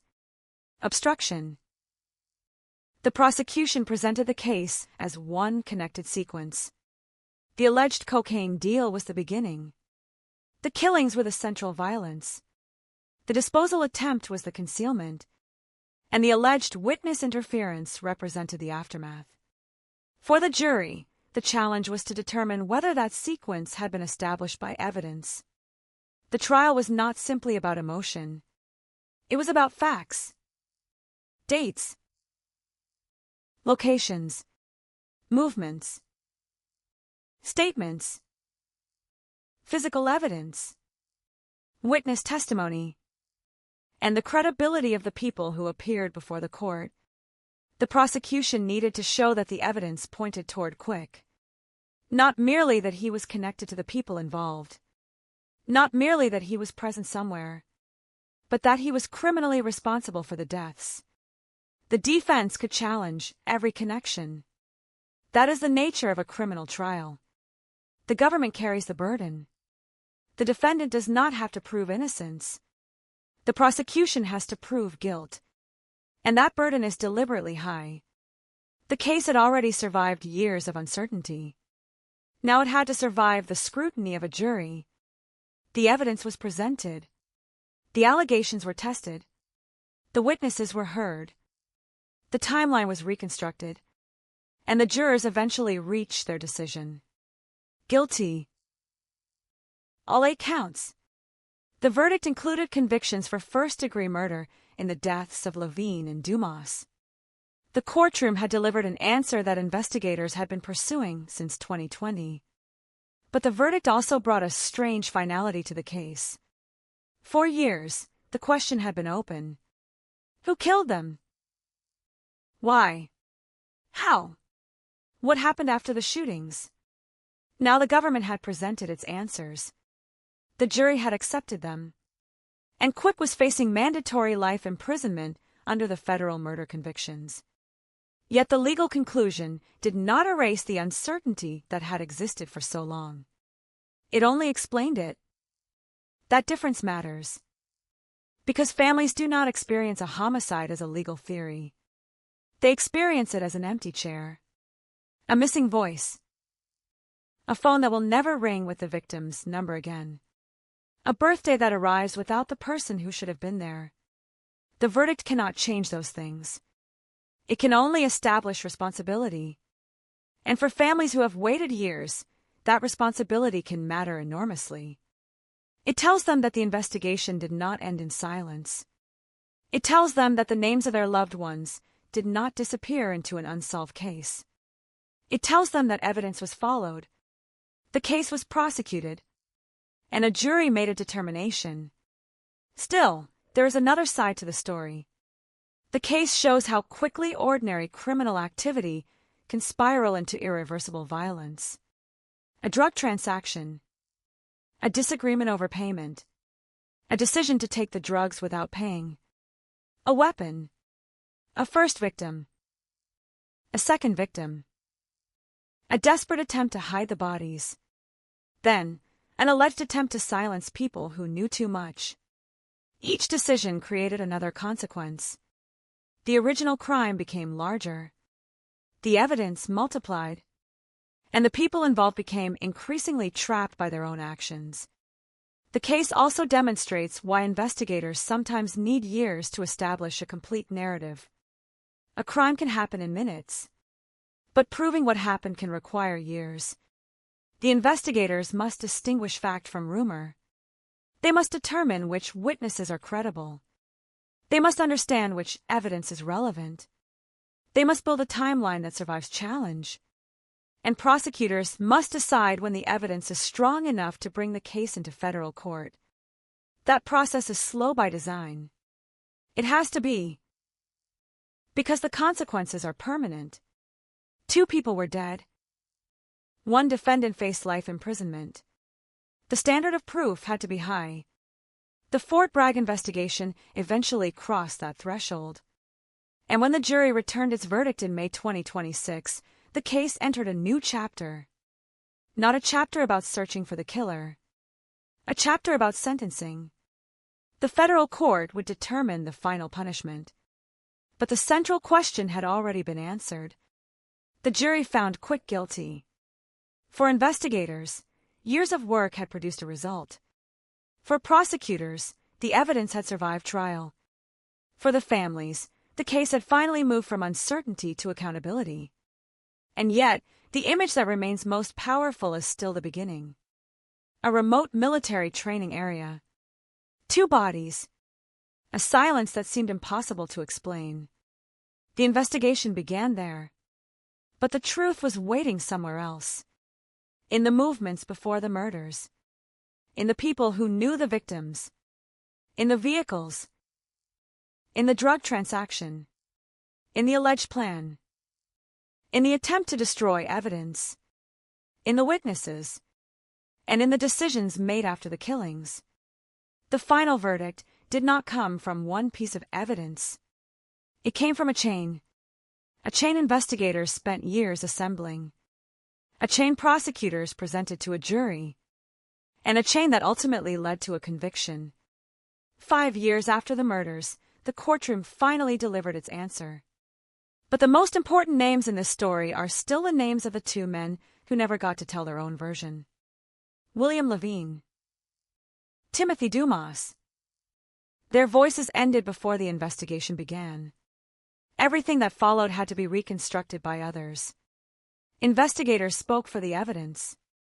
Prosecutors spoke for the government. Witnesses spoke about what they knew. The defense challenged the allegations. And the jury delivered the final judgment. But the victims themselves could never explain what they experienced during those last moments. That silence is permanent. And perhaps that is why the Fort Bragg double murder remains so disturbing. Because behind every page of the case file is the same unanswered human reality. Two people were alive. Then they were not. Everything after that was an attempt to understand why. The investigation eventually found its answer. The courtroom confirmed it. The conviction created accountability. But the empty spaces left behind by the murders remain. And no verdict can fill them. The verdict answered the question of responsibility, but the deeper story of the Fort Bragg murders remained a story of decisions. One decision followed another. A meeting. A transaction. A weapon. A body. A second victim. A vehicle. A failed attempt to conceal the crime. And then years of consequences. For investigators reconstructing the case, the most important question was never simply where the bodies were found. It was how the victims got there. That distinction changed the entire investigation. The ground where William Levine and Timothy Dumas were discovered could explain the end. It could not explain the beginning. The beginning had to be found in the hours before the killings. The people who contacted the victims. The vehicles they entered. The locations they visited. The transaction that prosecutors said brought them into contact with Kenneth Maurice Quick Jr. That was where the investigation became a story of movement. Every location mattered. Every vehicle mattered. Every minute mattered. Because once investigators knew where the victims had been, they could begin asking the more difficult question. Who was with them? The answer would eventually lead away from the quiet military landscape and toward the alleged drug transaction. According to federal prosecutors, Levine had cocaine that he intended to sell. Dumas was involved in the transaction. Quick was allegedly supposed to be the buyer. The meeting should have ended with an exchange. Drugs for money. Instead, prosecutors argued that Quick had already decided to take the drugs without paying. And that decision changed everything. The alleged plan required more than deception. It required violence. Levine was taken to a residence in Laurenburg. Inside, according to prosecutors, Quick shot him 5 times. There was no longer any transaction. No possibility of negotiation. No ordinary escape from a criminal dispute. There was a dead man. And there was another man who knew exactly what had happened. Timothy Dumas. For Dumas, the danger had changed instantly. He was no longer simply connected to a drug transaction. He was now a potential witness to murder.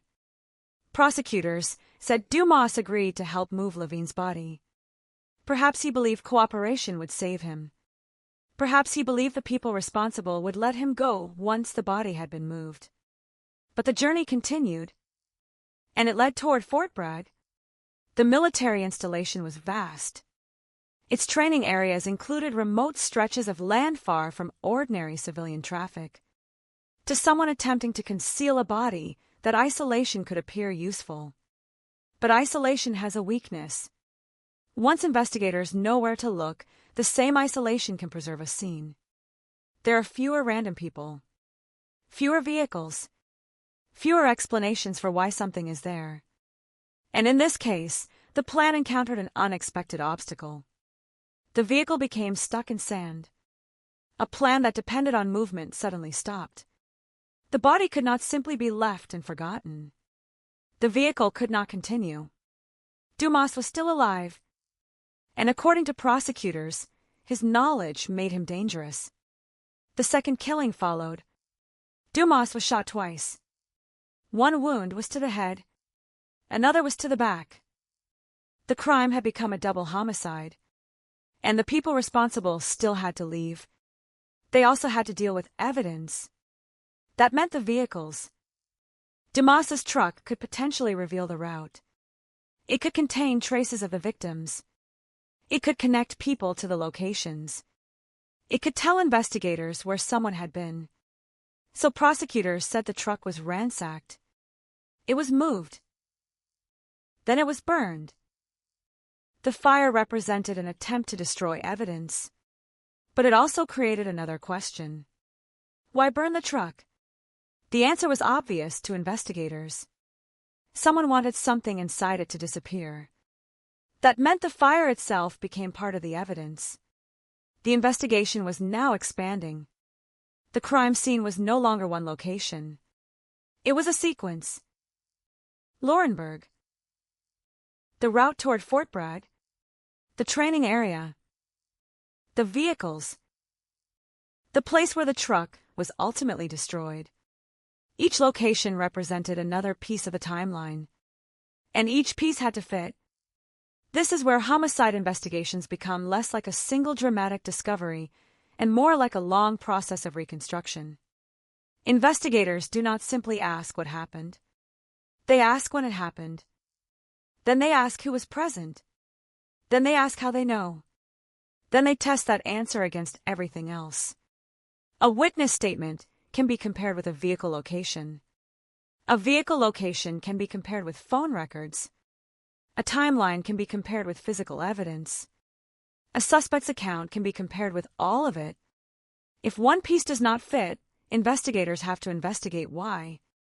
Sometimes the witness is mistaken. Sometimes the evidence has been misunderstood. Sometimes the suspect is lying. And sometimes the entire theory of the case has to change. The Fort Bragg investigation eventually produced a theory that federal prosecutors believed could survive those challenges. But another issue made the case even more serious: the alleged obstruction. According to prosecutors, the investigation did not simply end after the killings. The government alleged that Quick later discussed potential witnesses who could testify against him. 2 individuals were identified, prosecutors said.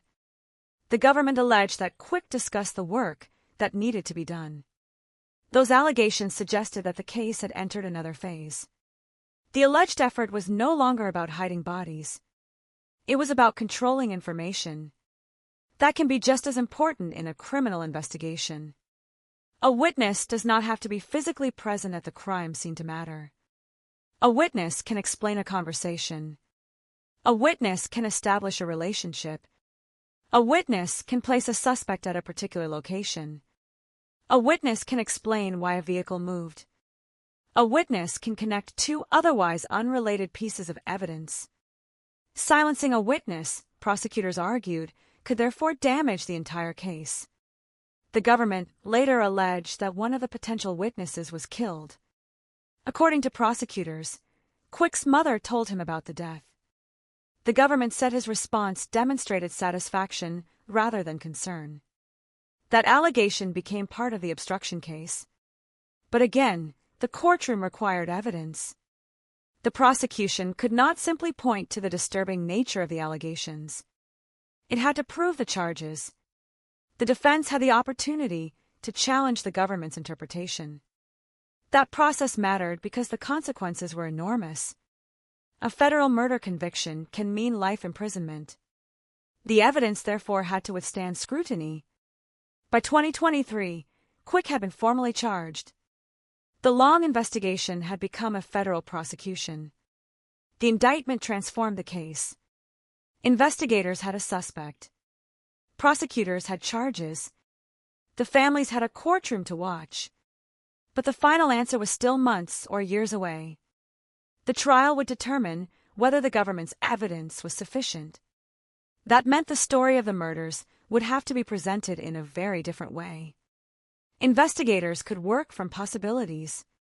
Prosecutors could develop theories. But jurors needed proof. The government needed to demonstrate that the evidence connected Quick to the murders beyond a reasonable doubt. That standard shaped every stage of the case. The prosecution presented the alleged drug transaction as the motive. the shootings as the central acts, the movement toward Fort Bragg as the attempted disposal, the killing of Dumas as the elimination of another witness, the destruction of the truck as evidence concealment, and the later allegations involving potential witnesses as obstruction. The government was asking the jury to see all of those events as parts of one continuous sequence. The defense, naturally, had the right to challenge that sequence. The jury had to decide which version was supported by the evidence. There was no room for instinct alone. No room for a verdict based simply on how disturbing the allegations sounded. The jurors had to determine whether the evidence met the legal standard.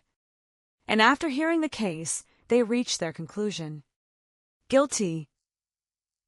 8 federal counts, including first-degree murder convictions connected to the deaths of Levine and Dumas. The verdict represented the culmination of years of investigative work. But outside the courtroom, the emotional meaning was different. For investigators, a case had been solved. For prosecutors, a conviction had been secured. For the defendant, the verdict meant the possibility of spending the rest of his life in federal prison. For the families, it meant something more complicated. They finally knew that the legal system had reached a conclusion. But they still had to live with the loss. That is the part of homicide cases that statistics cannot measure. A conviction can be recorded in a database. A sentence can be written on a court document. But grief has no docket number. It does not end when the judge leaves the courtroom. It does not disappear when the cameras turn away. It follows families home. It appears during holidays.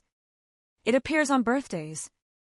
It appears in ordinary moments when someone reaches for a phone and remembers that the person they want to call is gone. William Levine had a military career. His service included deployments and recognition for his work. His life had existed long before the night of the murder. Timothy Dumas also had a life beyond the crime. He had family. He had a history. He had people who knew him before his name became part of a federal homicide case. The danger of true crime storytelling is that victims can become frozen at the moment of death. The final photograph. The crime scene. The autopsy. The headline. But they were not born as victims. They became victims.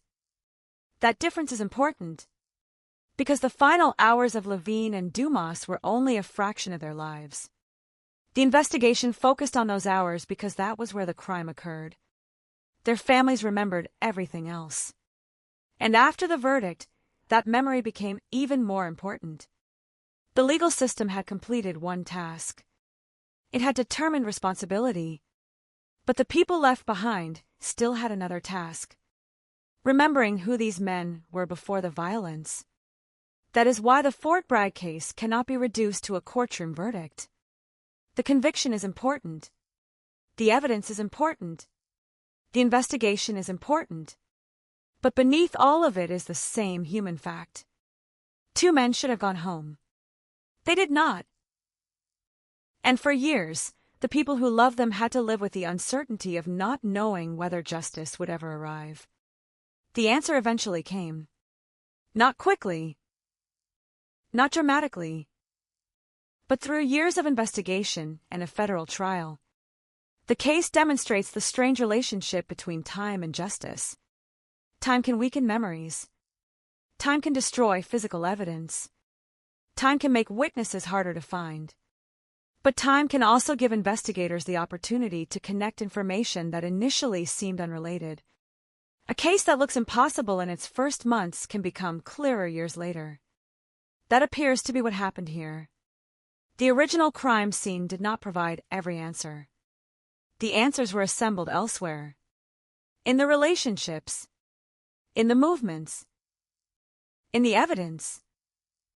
In the testimony. In the alleged attempts to conceal what happened. And ultimately in court, the verdict did not erase the night. It did not change the victim's final moments. But it established a permanent legal record of responsibility. Kenneth Maurice Quick Jr. had been accused, then indicted, then prosecuted, then convicted.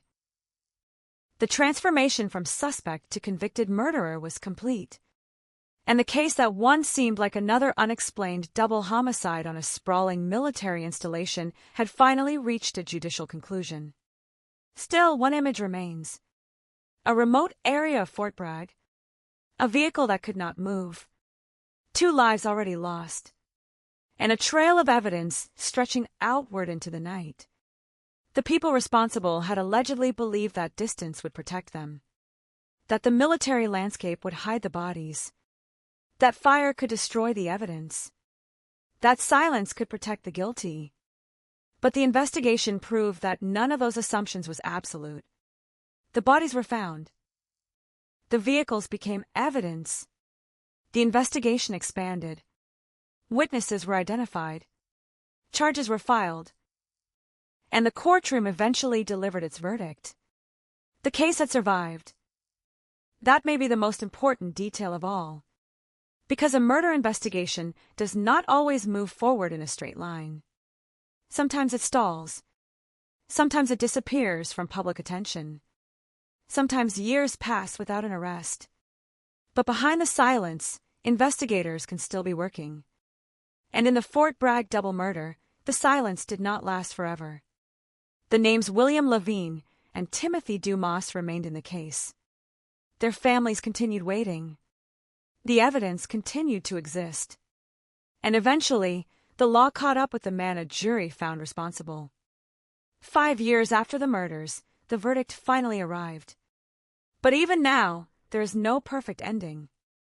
There is only accountability. There is only a sentence. There is only the official record. And there are 2 families who will always remember that their loved ones were once here.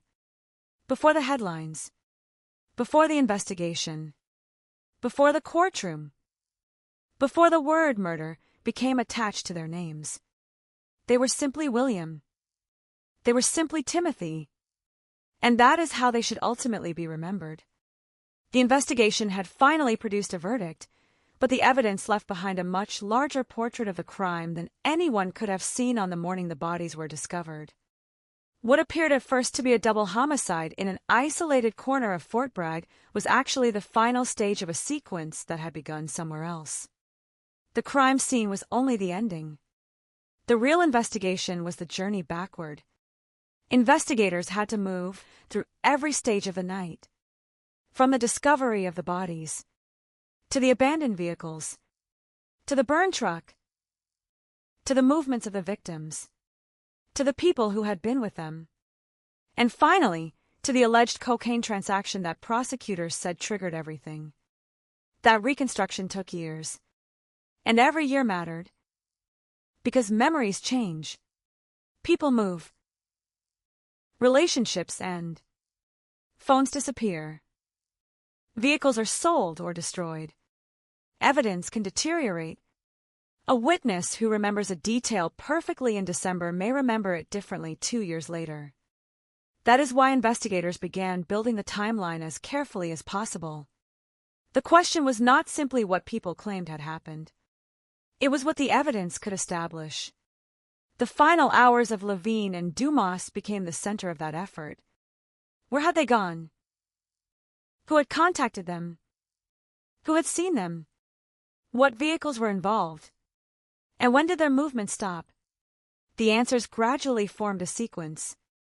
According to federal prosecutors, Levine was involved in a cocaine transaction. Dumas was connected to the drugs. Quick was allegedly the buyer. The meeting brought all 3 into the same chain of events. But the government argued that Quick's intentions were not what they appeared to be. The cocaine was wanted. The money was not going to change hands. And the person selling the drugs would not survive. Levine was taken to a residence in Laurenburg. There, prosecutors said, Quick shot him 5 times. The violence was immediate, but the consequences were only beginning. Dumas remained alive. He knew Levine had been killed, and according to the government, he was forced into helping move the body. The journey toward Fort Bragg followed. The destination would become permanently associated with the murders. The military installation provided isolation, but the terrain created an unexpected problem. The vehicle carrying the body became stuck in sand. The plan had failed. The people involved could no longer simply continue. They were trapped with the evidence. And they were trapped with a man who knew what had happened. Dumas was killed. Prosecutors said he was shot twice. The second death transformed the investigation. It was no longer one murder. It was two. And the effort to conceal the first killing had apparently produced another. The next challenge was escape. And then came the vehicles. One of the most revealing elements in a homicide investigation can be what someone tries to destroy. A vehicle is not simply transportation. It is a container of information. It can reveal where someone traveled. It can contain traces of its occupants. It can carry objects that connect people to a crime. It can provide a physical timeline. Dumas's truck was therefore dangerous evidence. According to prosecutors, it was ransacked, moved, and burned. The destruction could have been intended to erase evidence. Instead, it became evidence of destruction. Investigators could ask when the truck was moved, where it had been before, who had access to it, who could have arranged for it to be burned, and why someone would take such a risk. Every action created another question, and every question created another investigative path. The case began expanding beyond the victims and the immediate crime scene. Investigators were examining the people surrounding the transaction. They were looking at relationships. They were examining movements. They were searching for communications and witnesses. And slowly, the investigation moved toward the person prosecutors believed was at the center. Kenneth Maurice Quick Jr. But the road from suspicion to conviction was long. An investigator can believe a suspect is responsible. A prosecutor can believe the evidence is strong. Neither belief is enough. The evidence must survive court. That meant years of preparation. The government eventually charged Quick with 8 federal offenses. The charges reflected more than the 2 killings. They included drug-related conduct, firearms offenses, and obstruction allegations. The government was presenting a complete narrative. The murders were not isolated events. They were connected to the alleged drug transaction. The attempted disposal was connected to the murders. The destruction of the vehicle was connected to the concealment. And the alleged witness interference was connected to the effort to avoid prosecution. That was the story prosecutors wanted the jury to accept. The defense had the right to challenge every part of it. And that is where the case entered its most important phase. The courtroom. In court, the emotional impact of the murders had to be separated from the legal questions. The jury could not convict simply because the crime was horrific. They needed evidence. They needed reliable testimony. They needed a timeline that made sense. They needed to conclude that the government's case had eliminated reasonable doubt. The prosecution, therefore, had to walk the jury through the chain. The alleged drug deal. The meeting. The shooting of Levine. The movement of the body. The trip toward Fort Bragg. The failed attempt to dispose of the body. The killing of Dumas. The movement and destruction of the truck. And the allegations involving witnesses afterward. The government's theory was that these events were connected. Not isolated. Not accidental. A sequence. A chain of decisions. The jury had to decide whether the evidence proved that sequence. And the verdict ultimately answered that question. Guilty. All 8 federal counts, including first-degree murder convictions for the deaths of Levine and Dumas. The legal significance was enormous. A case that had once been defined by uncertainty was now defined by a jury verdict. The suspect was no longer simply accused. He had been convicted. The consequences were severe. Quick faces a mandatory life sentence under the federal murder convictions. The federal system does not offer parole. The conviction, therefore, means that, barring a successful legal reversal, he will spend the rest of his life in federal custody. For the government, the verdict represented accountability. For the investigators, it represented the end of years of work. For the families, the meaning was more complicated. They had lost loved ones. No verdict could change that. But they now had an official answer to the question that had haunted them. The law had determined responsibility. That answer does not remove grief. It does not repair a family. It does not restore a life. But it can prevent uncertainty from becoming permanent. And uncertainty had been one of the most painful aspects of the case.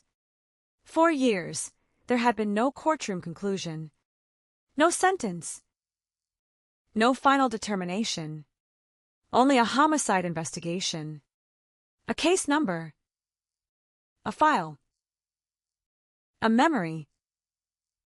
The conviction changed that. The case now had a permanent ending in the legal record. But the story of Levine and Dumas existed long before the murders. That matters. Because homicide cases often reduce people to their final moments. A photograph.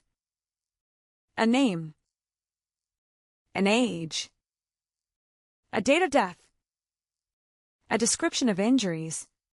But those details do not capture a person's life. Levine had served in the military. He had deployed overseas. He had received recognition for his service. His life had included years of experiences completely separate from the crime that ultimately ended it. Dumas had his own history, his own family, his own relationships, his own identity. The case file can document how they died. It cannot fully document who they were. That is left to the people who knew them. And for those people, the conviction does not become the most important memory. The most important memories are likely much simpler. Conversations, family gatherings, ordinary days, the sound of a voice, a familiar laugh, the kinds of details that never appear in a federal indictment. That is why the final chapter of this case cannot simply be the word guilty. The word is important, but it is not the whole story. The whole story is about 2 lives, then 2 deaths, then years of investigation, then a courtroom, then accountability. The passage of time also changed the way the case was perceived. When the murders first occurred, the public knew little. The details were limited. The circumstances were unclear. The identity of the killer was not immediately established. The location made the story even more striking. Fort Bragg was a place associated with military discipline, training, and security. Yet 2 men had been murdered there. That fact alone created shock. How could such a crime happen on a military installation? How could 2 bodies be left there? How could someone believe they could get away? Those questions fueled the investigation. But the answer was not found overnight. It emerged slowly. The investigation moved through agencies, through interviews, through evidence, through court filings, through years of work that rarely appeared in public. Then the indictment came. The case became public again. The allegations became more detailed. The names became known. The sequence became clearer. But the final test was still ahead. The jury. A jury does not see an investigation the way investigators do. Jurors do not experience years of searching. They do not see every interview. They do not know every suspicion that was discarded. They see what the law permits them to see. They hear what the prosecution and defense present. And from that limited but carefully examined record, they make a decision. In this case, they found the evidence sufficient. They convicted quick on all 8 federal charges. That verdict represented the culmination of years of work. But it also raised another question. Why did it take so long? There is no single answer. Major homicide investigations are complicated. The events can cross jurisdictions. Evidence may involve multiple locations. Witnesses may be reluctant. Suspects may conceal information. And prosecutors must ensure that charges are supported by evidence strong enough to survive trial. The passage of years can be frustrating, but it can also be necessary. The alternative is to rush. And rushing a homicide prosecution can create its own problems. A case built too quickly can collapse under scrutiny. Investigators, therefore, work slowly. They verify. They compare. They corroborate. They challenge their own assumptions. Then prosecutors review the evidence. Then defense attorneys challenge it again. And finally, a jury decides. That is the process the Fort Bragg case ultimately went through. The final verdict was not the result of one dramatic revelation. It was the result of a long accumulation of evidence. That is what makes the case significant. The murders did not disappear. The evidence did not disappear. And the investigation did not disappear. The years passed, but the case remained. The military landscape remained. The families remained. The memory remained. And eventually, the legal system reached its conclusion. The case also demonstrates how a criminal act can create consequences far beyond the original victims. The families suffer. Friends suffer. Communities react. Investigators carry the burden of finding answers. Prosecutors carry the burden of proving those answers. Witnesses may fear retaliation. And defendants face the consequences of the verdict. A murder creates a chain of damage. The trial can identify responsibility. It cannot undo every link. That is why the final scene of a story should not be imagined as a celebration. It should be imagined as silence. A courtroom after the jury has left. A family sitting with the knowledge that the person responsible has been convicted. A judge preparing to impose the sentence. Investigators closing a case file that had remained open for years.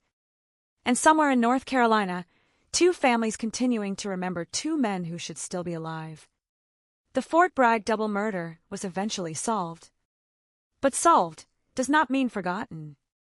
It means the unanswered question of responsibility has an answer. The evidence was tested. The jury decided. The conviction stands unless changed through the legal process. And the names of William Levine and Timothy Dumas remain at the center of the case. Their final hours became a federal prosecution. Their deaths became evidence.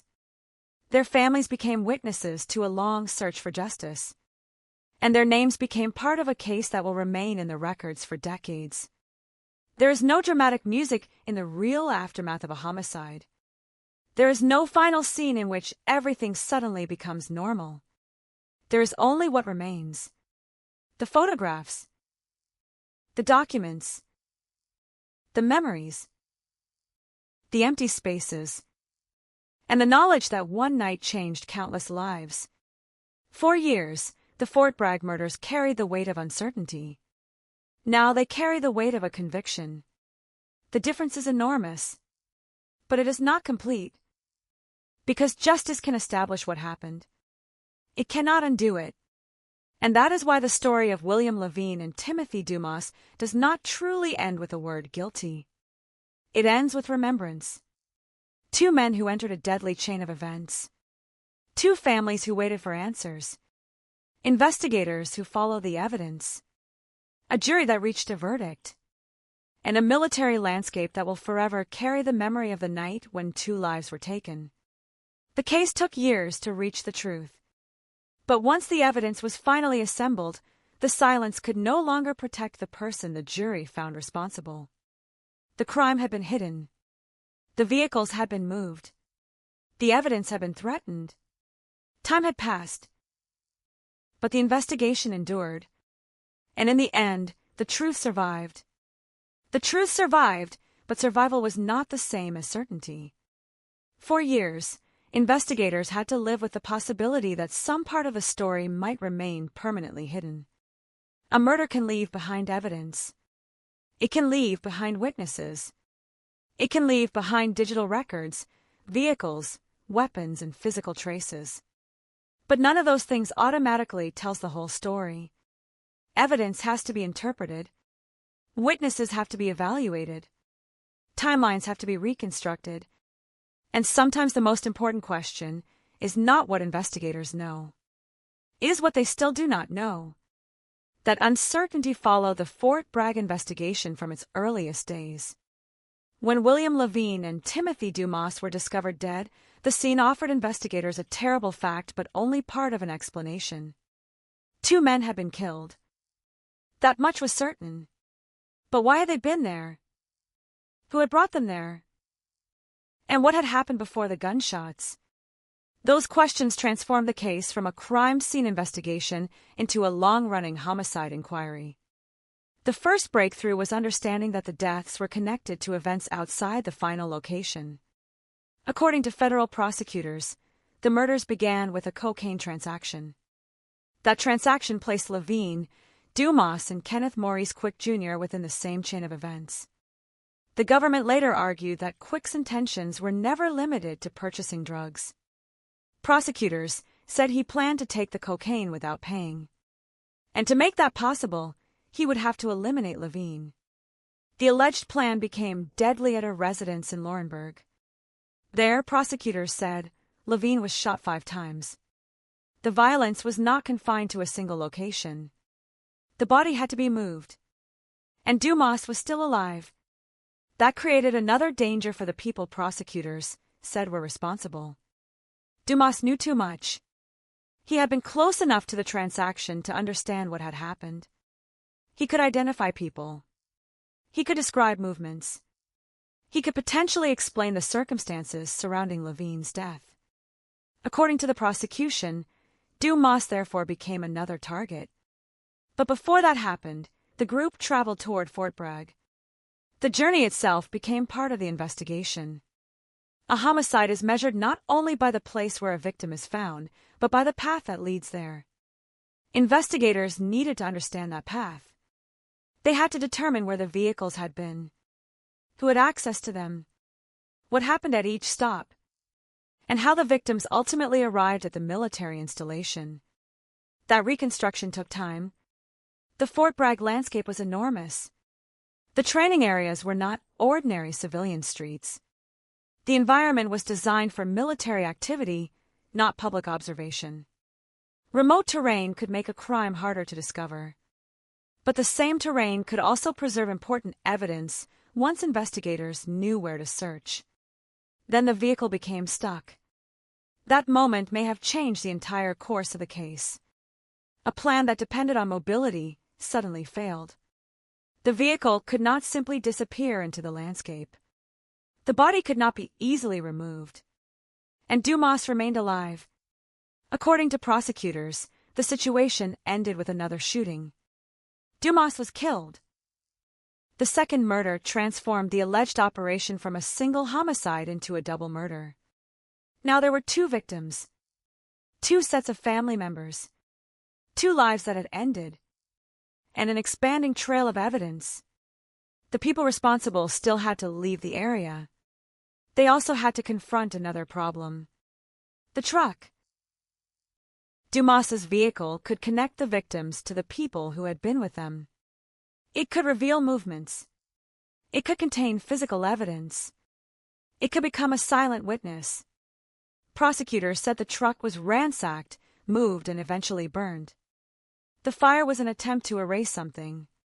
But investigators could still ask why. Why destroy this vehicle? Why move it? Why take the risk? The answer was not necessarily contained inside the truck. The answer could be contained in the decision to destroy it. That decision suggested consciousness of guilt, prosecutors argued. And it gave investigators another direction to pursue. The case began to expand. What had initially looked like 2 deaths in an isolated area became a much larger sequence. The investigators were no longer asking only who pulled the trigger. They were asking who participated before the shootings, who helped afterward, who knew what had happened, who could explain the movements, and whether anyone had attempted to interfere with the investigation. That final question became especially significant. A homicide investigation depends on information. A witness may know only one small detail. Perhaps a vehicle was seen at a certain time. Perhaps someone made a particular phone call. Perhaps a suspect appeared somewhere unexpectedly. Perhaps a conversation occurred that seemed meaningless at the time. Individually, these details can appear insignificant.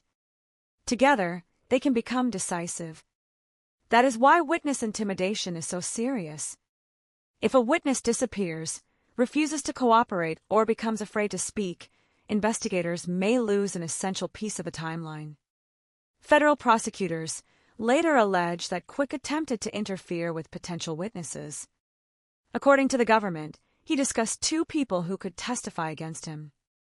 Prosecutors said he identified them and discussed the work that needed to be done. The allegations suggested that the investigation itself had become a target. Then came another disturbing development.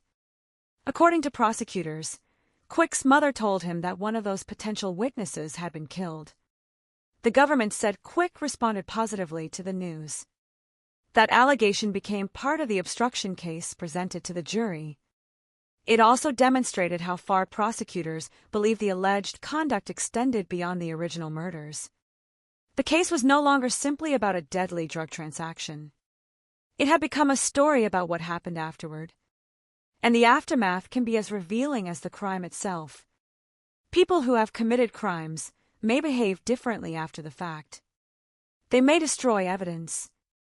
They may change their stories. They may contact witnesses. They may attempt to create an alternative explanation. Every action creates another opportunity for investigators to compare behavior with evidence. That comparison is often where contradictions appear. The government eventually brought 8 federal charges against Quick.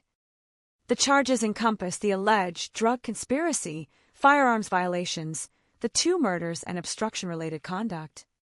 The scope of the indictment showed how prosecutors viewed the case. They did not see 8 unrelated offenses.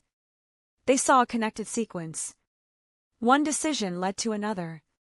One alleged crime created another. And the effort to conceal the original crimes produced additional allegations. The defense, however, had the right to challenge the government's case at every stage. That is essential in any criminal prosecution. The fact that prosecutors accuse someone does not establish guilt.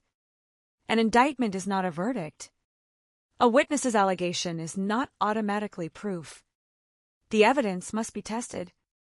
And that test eventually came in federal court. By the time a case reached trial, years had passed since the deaths. The initial shock had faded from the national headlines. The crime had become a legal case. The investigation had become evidence. And the victims' names had become part of a courtroom record. For the prosecution, the task was to transform years of investigative work into a narrative that a jury could understand. The government had to show how the alleged drug transaction developed into murder. It had to connect Quick to Levine. It had to explain Dumas's involvement. It had to account for the journey toward Fort Bragg. It had to explain the failed attempt to dispose of Levine's body. It had to establish the circumstances of Dumas's death. And it had to show what happened afterward. Every piece mattered. A gap in the timeline could create doubt. A contradiction could weaken a witness. A questionable piece of evidence could give the defense an opportunity to challenge the prosecution's theory. But prosecutors presented the case as a coherent sequence. The jury listened. The defense challenged. The evidence was examined. And eventually, the jurors had to make the decision that investigators could not make for them. They had to decide whether Quick was guilty beyond a reasonable doubt. In May 2026, the answer came. Guilty. All 8 federal counts, including first-degree murder for the deaths of Levine and Dumas. The verdict transformed the case once again. For years, investigators had been searching for answers. Now the court had delivered one. Quick faced mandatory life imprisonment under the federal murder convictions. The legal consequences were severe, but the emotional consequences were impossible to calculate. For the families, years of uncertainty had finally been replaced by certainty about legal responsibility. That matters. A family cannot bring someone back, but knowing who was held responsible can remove one of the most painful questions from the grieving process. Who did this? The jury had answered, but another question remained. How do families live with what happened? There is no legal answer to that. No statute. No sentence. No courtroom procedure. Grief exists outside the boundaries of the justice system. A conviction can close a prosecution. It cannot close a person's memory. William Levine remains remembered not only as a murder victim, but as a soldier who served his country. His military career included deployments and recognition. He had a life before the crime. Timothy Dumas also had a life beyond the investigation. He had family. He had people who knew him. He had experiences that existed completely outside the final hours of his life. The crime reduced both men to a date in the headlines. The investigation tried to restore the missing context. That is one of the most important functions of remembering victims. Not simply remembering how they died, remembering that they lived. The Fort Bragg investigation, therefore, contains two separate stories. The first is the criminal story, the drug transaction, the shootings, the attempted disposal, the burned vehicle, the alleged obstruction, the investigation, the trial, the conviction. The second story is quieter. It is about absence. It is about families learning how to live with a permanent empty space. It is about anniversaries. It is about memories that become more precious because there will never be new ones. And it is about the strange moment when a long-awaited verdict arrives and does not feel like an ending. Because justice has a legal definition. Grief does not. The conviction marked the end of one journey. But the family's journey continued. The investigators could close the case. The prosecutors could move to sentencing. The court could prepare its final judgment. But those who loved Levine and Dumas would still carry the story. And that may be the most enduring legacy of the Fort Bragg murders. Not the name of the defendant. Not the details of the indictment.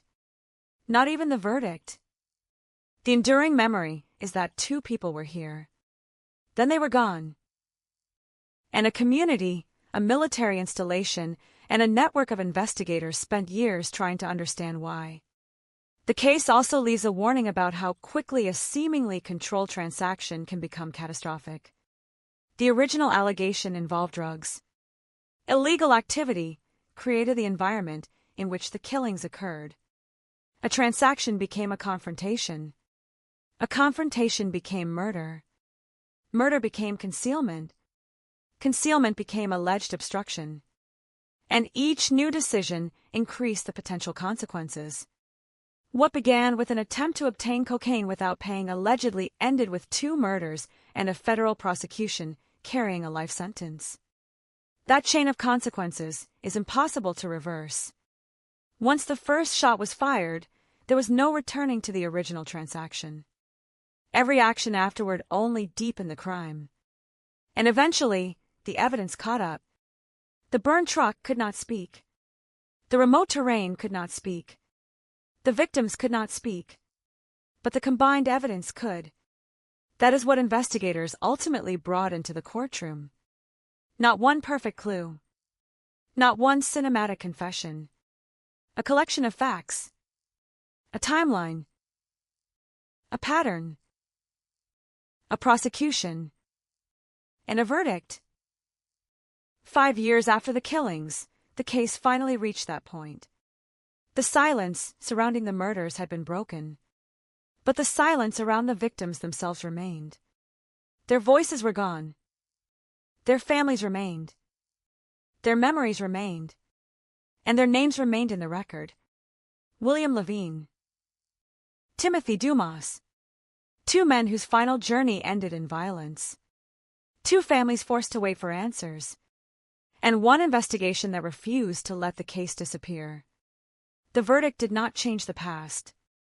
It changed what the past meant in the eyes of the law. The murders were no longer merely allegations.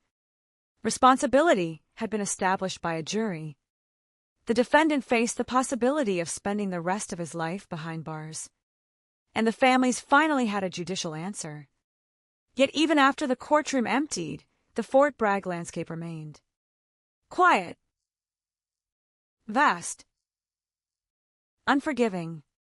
A place where the evidence had once been hidden. A place where investigators searched. A place that became permanently connected to the deaths of two men. The night ended years ago. The investigation eventually ended. The trial ended. The verdict arrived.